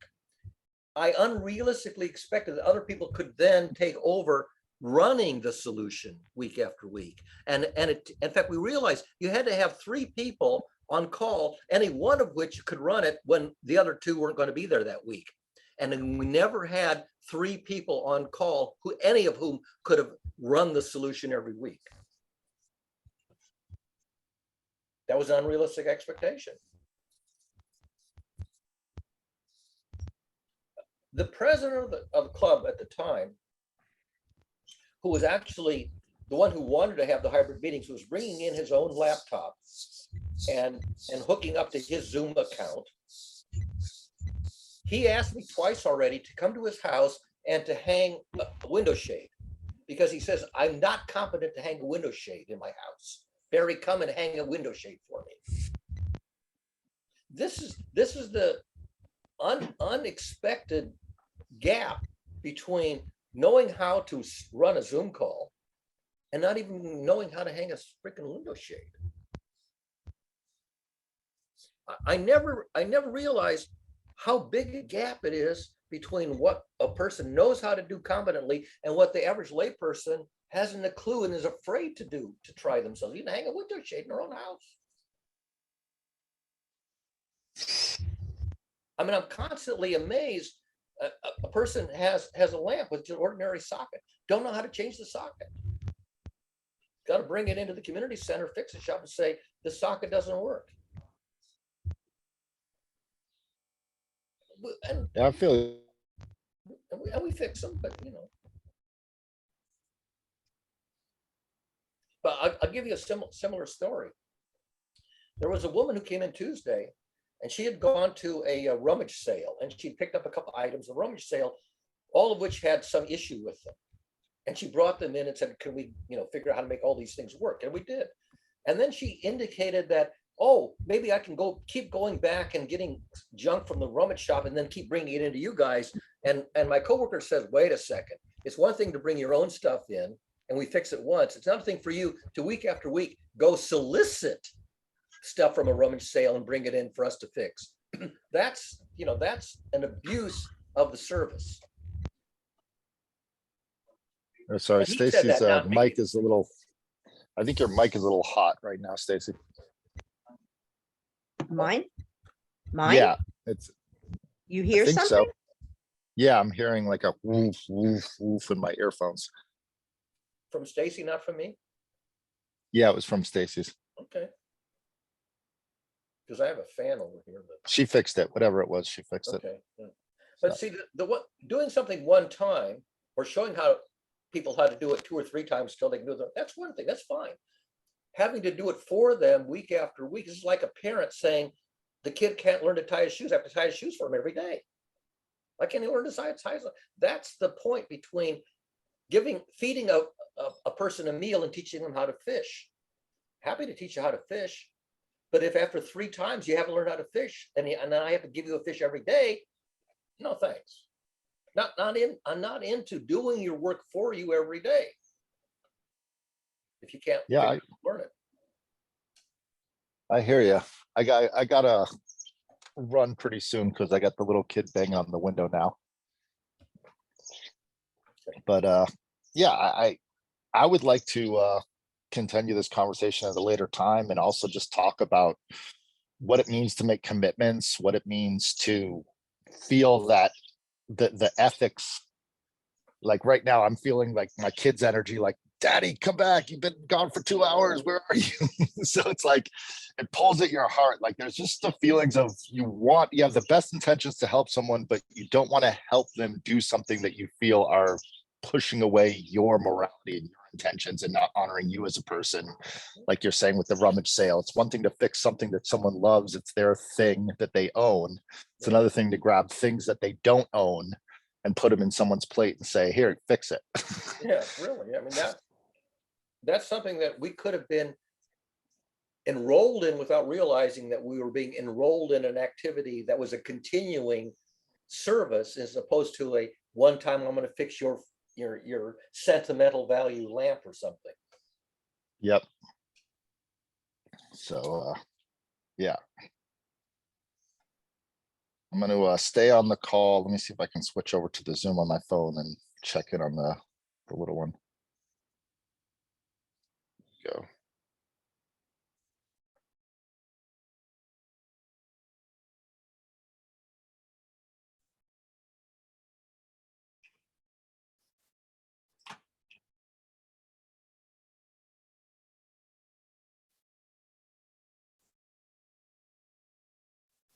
I'm still here. I'm just turning off the camera.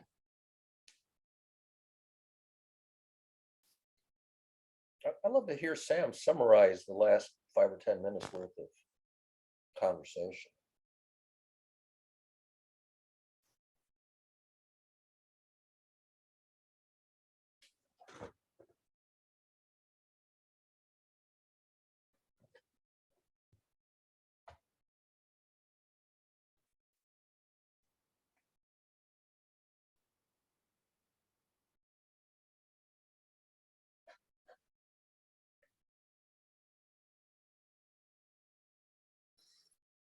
It's not my place to say, Barry. Well, I'd love to hear it if you have anything to say. If you don't, you don't. That's not. Okay, so I'll say it if you really want me to say it. Yeah, go ahead. From where I sit, I think that the request triggered an expectation in you that this was going to snowball.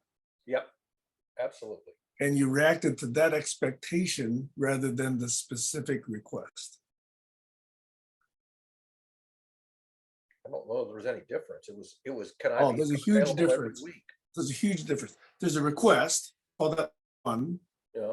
Then there's a whole sequence of possibilities, which, if it goes according to the Toastmasters parallel, leads into you spending a lot of time that you don't really want to spend on something. Okay, so there's many steps there. So you were reacting, I think, to that fear, R17 or whatever, as opposed to just reacting to R1, the original request. Well, R2 was, can you become available for 2 hours a week every week? Yeah, but forget that. Okay. No, that was what I was reacting to. I know, but Stacey was saying she didn't ask you that. Then how? I wasn't there. I don't know what was asked. Okay, Yeah, well, I don't know what was asked. Stacey was saying she didn't ask that. Yeah, and she clarified that it was Klaus was the second person that she had in mind, because I didn't know who Klaus was. Turns out Klaus was the person that she had in mind for the continuing week after week, and that's the Marley call or whatever the hell it's changed its name. Hold on. That would have been an invitation for you to join. You were not needed there. That would have been an invitation if you felt like it because you had nothing better to do. That was not, I didn't need you to be there by any stretch of the imagination. Then who was the second person? No, that was the second hour, but it wasn't something I needed. It was something if you wanted to be part of this publishing thing that they were working on. I had no idea about that until I actually tuned Okay, in. you know what? None of that really matters. The part that matters to me is that I'm a person and I didn't deserve the treatment that I got. That's really what it boils down to for me. Most of us don't deserve the treatment we get. I'm not talking about most of us. I didn't deserve it from you.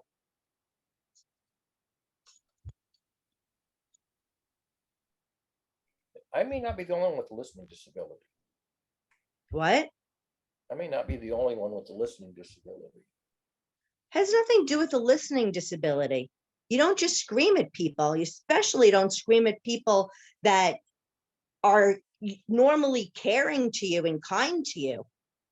And asking me to do something to make a week a commitment for 2 hours a week every week for the indefinite future. You don't scream at them either. You say no, thank you.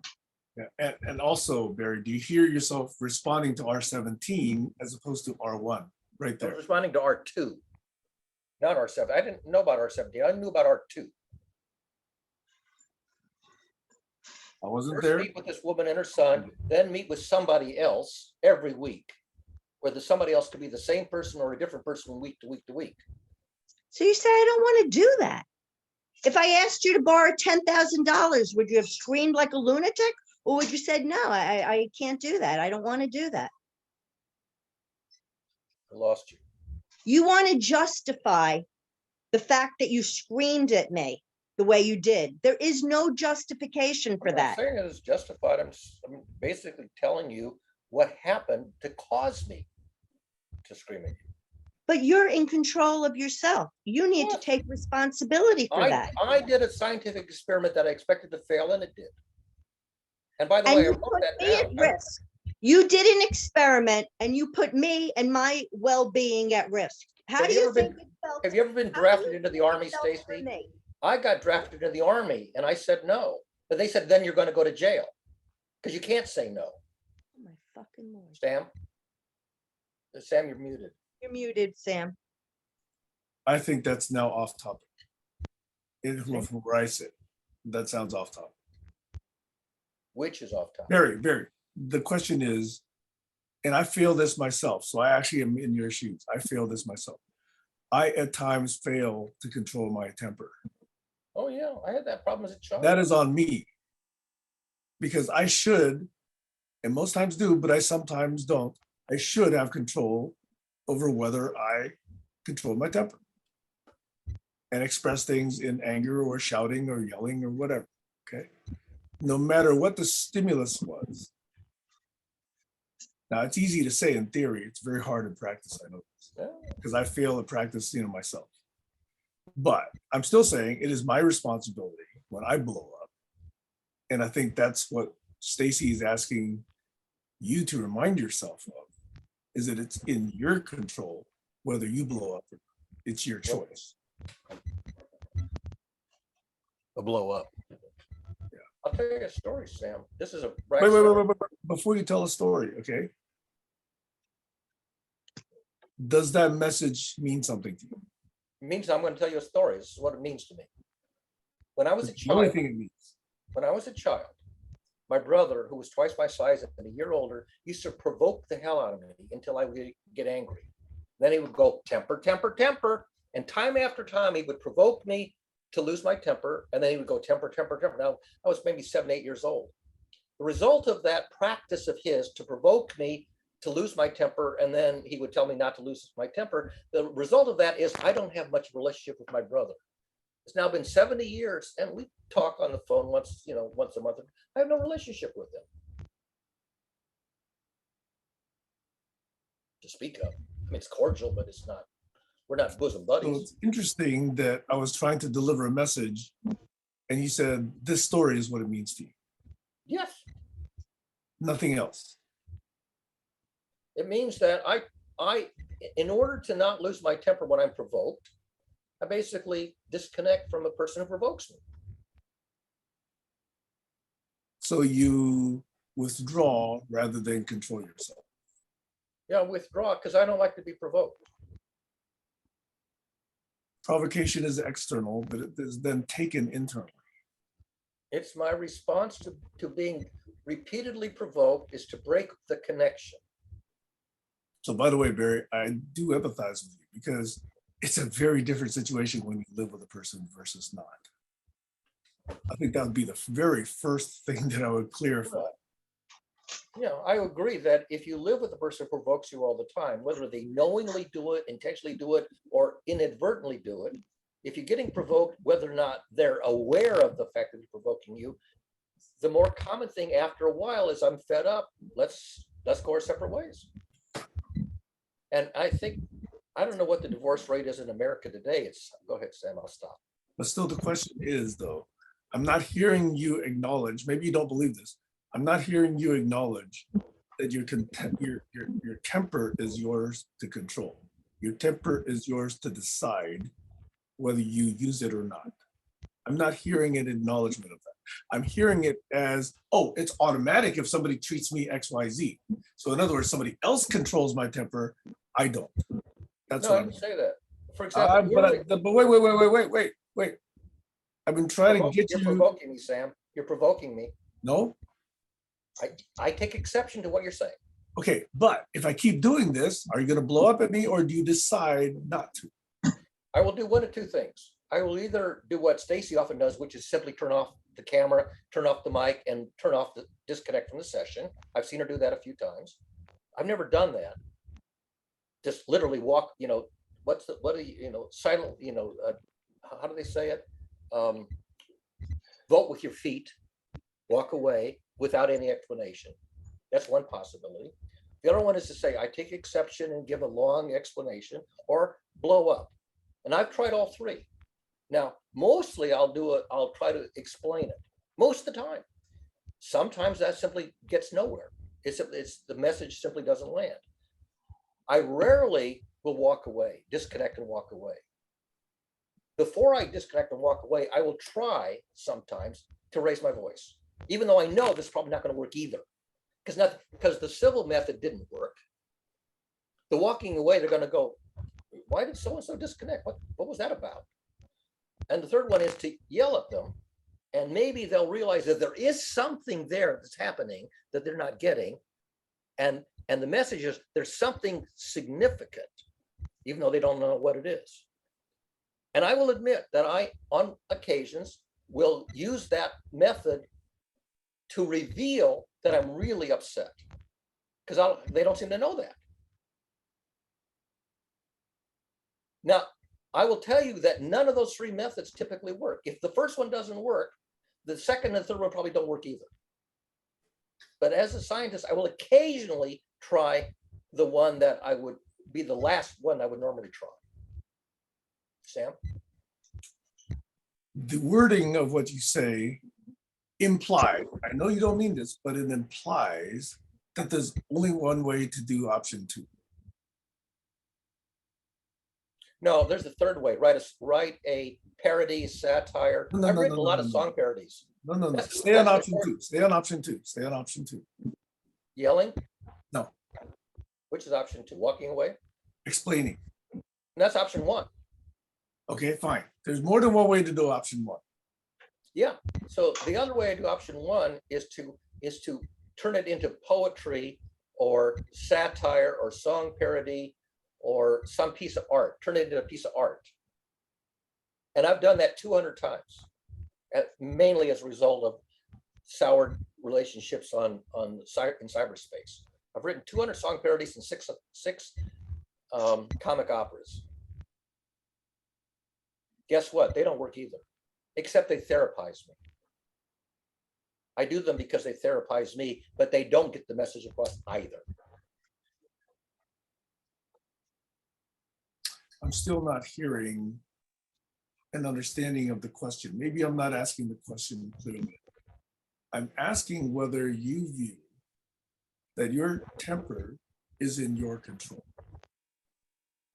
Sometimes I can arrest it before the outburst. Sometimes the energy is so powerful that it comes out before I can, what's the word, executive control it.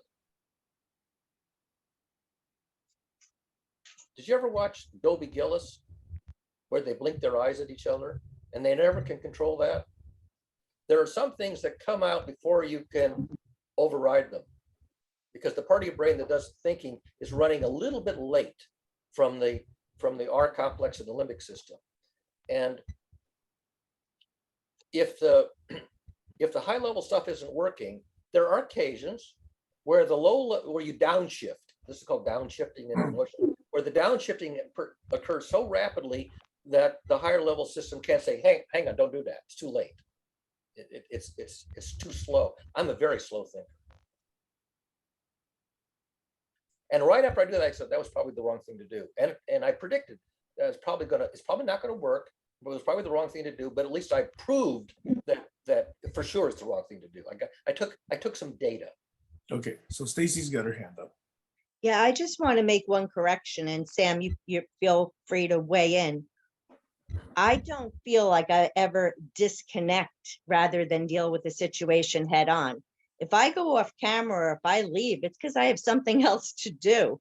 I think I've always been extremely straightforward about if something was bothering me. That's how I was able to bring this up today. So I just want to state for the record that I disagree with Barry's assessment of my behavior. I can tell you that I've noticed that you departed without saying that you were departing, and wondering whether it was because of what just happened, because what just happened was emotionally intense. That I've departed, meaning that I've left a call totally, or that I've gone off camera? No, that you left a call. Never. I have never left a call without saying that I'm leaving. This is where I wish we had a search, Sam, because I don't know how to search for that, because I've Sam. seen, We'll soon have it. huh, what? We'll soon have it. Soon have it. Sam, but, do you have that memory of me just getting up and leaving, or do I usually say I have to go and I leave? Normally, if it's nothing intense, you'll say, I got into something else. But I have noticed abrupt departure after an intense exchange, and I go, wait, what happened to Stacey? Did she leave because of what Sam just said? And I ask the question, and I go, how do we know? Sam, have you noticed that? I actually don't think about that very much. I do know that on occasion you've said you're gonna go. I've not bothered to check and see whether it's 100% of the time or whatever.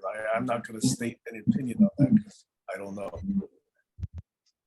But Barry, since you have admitted repeatedly that you don't have very good theory of mind when it comes to other people, maybe it's better that you don't make that assumption about I me. didn't so much. I asked the question, did Stacey just leave without saying Okay. goodbye? I I'm asked telling, that's a question. First of all, did I observe an event? Did Stacey just leave without you saying goodbye? observed that I've left. You don't know why I've left. And I might have left because I had a worker here that I had to answer the door for. I could have left for a million reasons. So I would prefer you not spread the word of something that you haven't confirmed. but I asked, did anybody else notice? And does anybody else who claims to have theories of mind have a theory of mind as to whether it was something that somebody said, was it something I said? You know, the old thing, was it something I said? The only person who has that answer is me. Right, and you're not So there to answer it. It really doesn't matter what anybody else has to say or think about it. You could have shot me an email and asked me, and I'm sure I would have answered you. But I really would like you not to speculate about me or my behavior. Then how about reciprocating, please? And don't speculate about my behavior. I don't think I've done that. But Oh, I think yes, you I have. will. I try to refrain from doing that unless I'm doing it to your face, where you have a chance to rebut it. Yeah. Yeah. I mean, I really do have a thing about theories of mind. I really do. I mean, it drives me up the wall. Provokes Well, all I know is that the very first contact you ever made to me was asking me my opinion about something observed. So for whatever reason, you had enough faith to ask me for my opinion of what I had observed, and I shared that with you. So normally I'm pretty good at that. May not be always right, but I'm pretty good. Yeah, asking, did you observe that? And then saying, why did that happen? In science, you make an observation, and then in science, you say, is there a reason that that observation that we both observed, is there a reason for that observation having a cause? Why did that happen? That's a question you do ask in science. Okay, and you asked me and I answered it.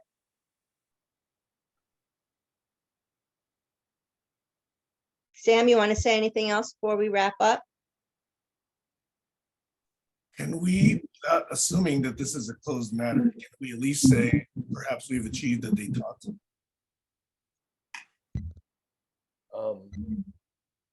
Maybe. Well, I do have to learn to say I take exception, and because you reminded me of that phrase, Sam. You used it, and I go, yes, I've been told to say I take exception to your remark or whatever. Take exception to your hypothesis. And I would like to learn to say I take exception, as opposed to acting out the fact that I take exception. The acting out is the problem that one has to overcome. By the way, I'm going to say it again, Barry. I'm no better than anybody else at controlling my temper. If you talk to Gail, she'll say I'm the worst. Okay. So it's not my place to lecture anybody about this. But I'm just saying I have to deal with it. Maybe there's a recognition of it. Are you hearing noise? I'm hearing a lot of noise. Oh, Stacey, noise is coming from your it's a low rumbly noise. Yeah, it's gone now. I don't know what it was. It was something like that. I don't know what it was. Anyway, maybe not, but I'm hoping there's a detente here and not necessarily next week or tomorrow or whatever, but at some point, maybe there's a review of this session, which I actually think would be quite rich. Yeah, that's But fine. I it's mean, just these not are the- recurring problems. I mean, we all have These- our, These are smart people problems. what, they're smart. I still don't know what that means. And on that note, Yeah, ta-ta for now. yeah, I was just gonna say let's definitely continue to communicate better and listen to each other and do our best. Here we go. Thank you. Thank you. Are you okay, Barry? How are you feeling? Are you guys? Now, I'm unsettled. Yeah, I feel that. I feel I- that feeling. I'm unsettled too. And I won't say that I'm upset. That's a stronger word. But when I went to see Dr. Evan, and he gave me a diagnosis in DSM-3, and I asked him to translate that into plain English, it says it means you get upset when upsetting things happen. I said, well, yeah, don't people get upset when upsetting things happen? So I'm not upset today, but I'm unsettled. I'm still unsettled. yeah, I think it's too soon to say we're in detente. I think things are unsettled. At least I feel unsettled. I concur. That's the I best feel word can also. come up with. Yeah. And by the way, if I leave it hanging, then it becomes baggage. Right. Something that's unsettled that is not resolved becomes more baggage to schlep around. That was the original reason why we started the Sunday meeting. Was on Thursday, Friday, and Saturday, things would often come up between people in the group. So they don't go too long being unsettled. We did a Sunday meeting to settle those things before we start up the cycle again the next Thursday. So I think it's fair to say, and Josh apparently concurs, that we're in a state of things being unsettled, not detente, simply unsettled. Yeah, I think Sam was saying he hopes we can move to detente, but at this moment, I also agree it's unsettled. Yeah, and detente means that you've got your protocols matching. That Correct. We've gotten closer to detente would be the protocols are matching, and they're not. At this point, the protocols are not matching. Yeah. They're unsettled. If they're settled into a detente, then you don't expect a recurrence of the upsetting phenomenon. Yeah. And at this point, I cannot confidently predict that there won't be a recurrence of the unsettling phenomenon. Okay. And what I heard you say, Sam, was smart people problems is if we can communicate and we can do these things and learn from it, those are things that can help other people. And I don't think it's just smart people problems. I think it's just people problems, but that's just my own opinion. I'm not sure there are any smart people. I know I'm a moron. So that's the one thing. I'm turning 50 in a couple days and I've learned 50 years on this planet. I am a complete moron. So I'm going to continue to. Well, Socrates says, I'm an ignorant man. That's one of his most famous quotes. One of the wisest people in the annals of history says, I'm an ignorant man. Yeah. And I say, I'm ignorant about the other person's theory of mind or state of mind. I haven't a clue. I don't pretend to have a reliable insight into their state of mind. Well, I think all we can do is communicate to a point where either you understand it or you don't. But if you're willing to communicate, that's friendship to me. And if you're not willing to communicate and you are not friends at that moment, you can always, at some point in time in the future, reconnect, or if you take it to your grave. Yeah, it's called hiatus. You take a break. Yeah. Hiatus is the classical Greek word for taking a break to let things settle down and sort of subside. And if the hiatus by itself doesn't work, then the next stage is called hegira, which means physically separate and don't come back. And hiatus and hegira are words that turn up in Islamic culture. Muhammad is said to have hiatus and hegira as his most famous actions. Hegira is literally to flee, to run away. The fancy word for running away. Well, the way I look at it, those are fancy words and fancy terms that are good. But the way I look at it is sometimes talking to one person and not getting to a point where you can understand, you're not reaching understanding, Right. Sometimes you have to go away and talk to others and see if that helps you to get insight in Yep. order to reach an understanding for the next conversation. Yeah. So, Go talk to look a for- counselor who has more insight than either of you. And I will Yeah. go to a counselor. I say, we're at loggerheads. I said to Sam last week, we're at loggerheads. And maybe we need to go to either the same counselor or to go to personal counselors to say, why are we at loggerheads? Yep. I know we're at loggerheads. I simply don't understand how to resolve it. Can you look for a bigger one? well, Barry, I hate leaving something unsettled, but I gotta run. I don't think we have a choice. No, I think you and Stacey will figure it out. And I also think there's a very strong, good intention between both of you on both of your parts to help each other and help others. And how that happens and how that's communicated without hurting each other in the process is the most important thing. Right? You know what they say about the road to hell, how it's paved? Yeah, I've heard that too, but I mean, I'll just be straightforward. I listening to you guys, I'm here with Cusella and with Aya, and I'm like, Barry and Stacey love each other like brother and sister. Like there's just obvious, to me, it's just so much love between the two of you. So I hope you guys can figure out how to communicate. Because me and my sister, we boom, boom, boom, boom, boom. We don't agree. We don't see the same way. We don't this and that. And we're blood brother and sister. But if we weren't, I don't think we'd be friends. But at the same time, there's love there because we grew up with each other and we love each other. A lot of popular love songs are about breaking up. You know, you go your way and I'll go mine. Classical Yeah. lyric. Okay. Breaking up is hard to do. These are Okay, classic theories and Stacey. all right, so I gotta go. All right, bye-bye. Bye.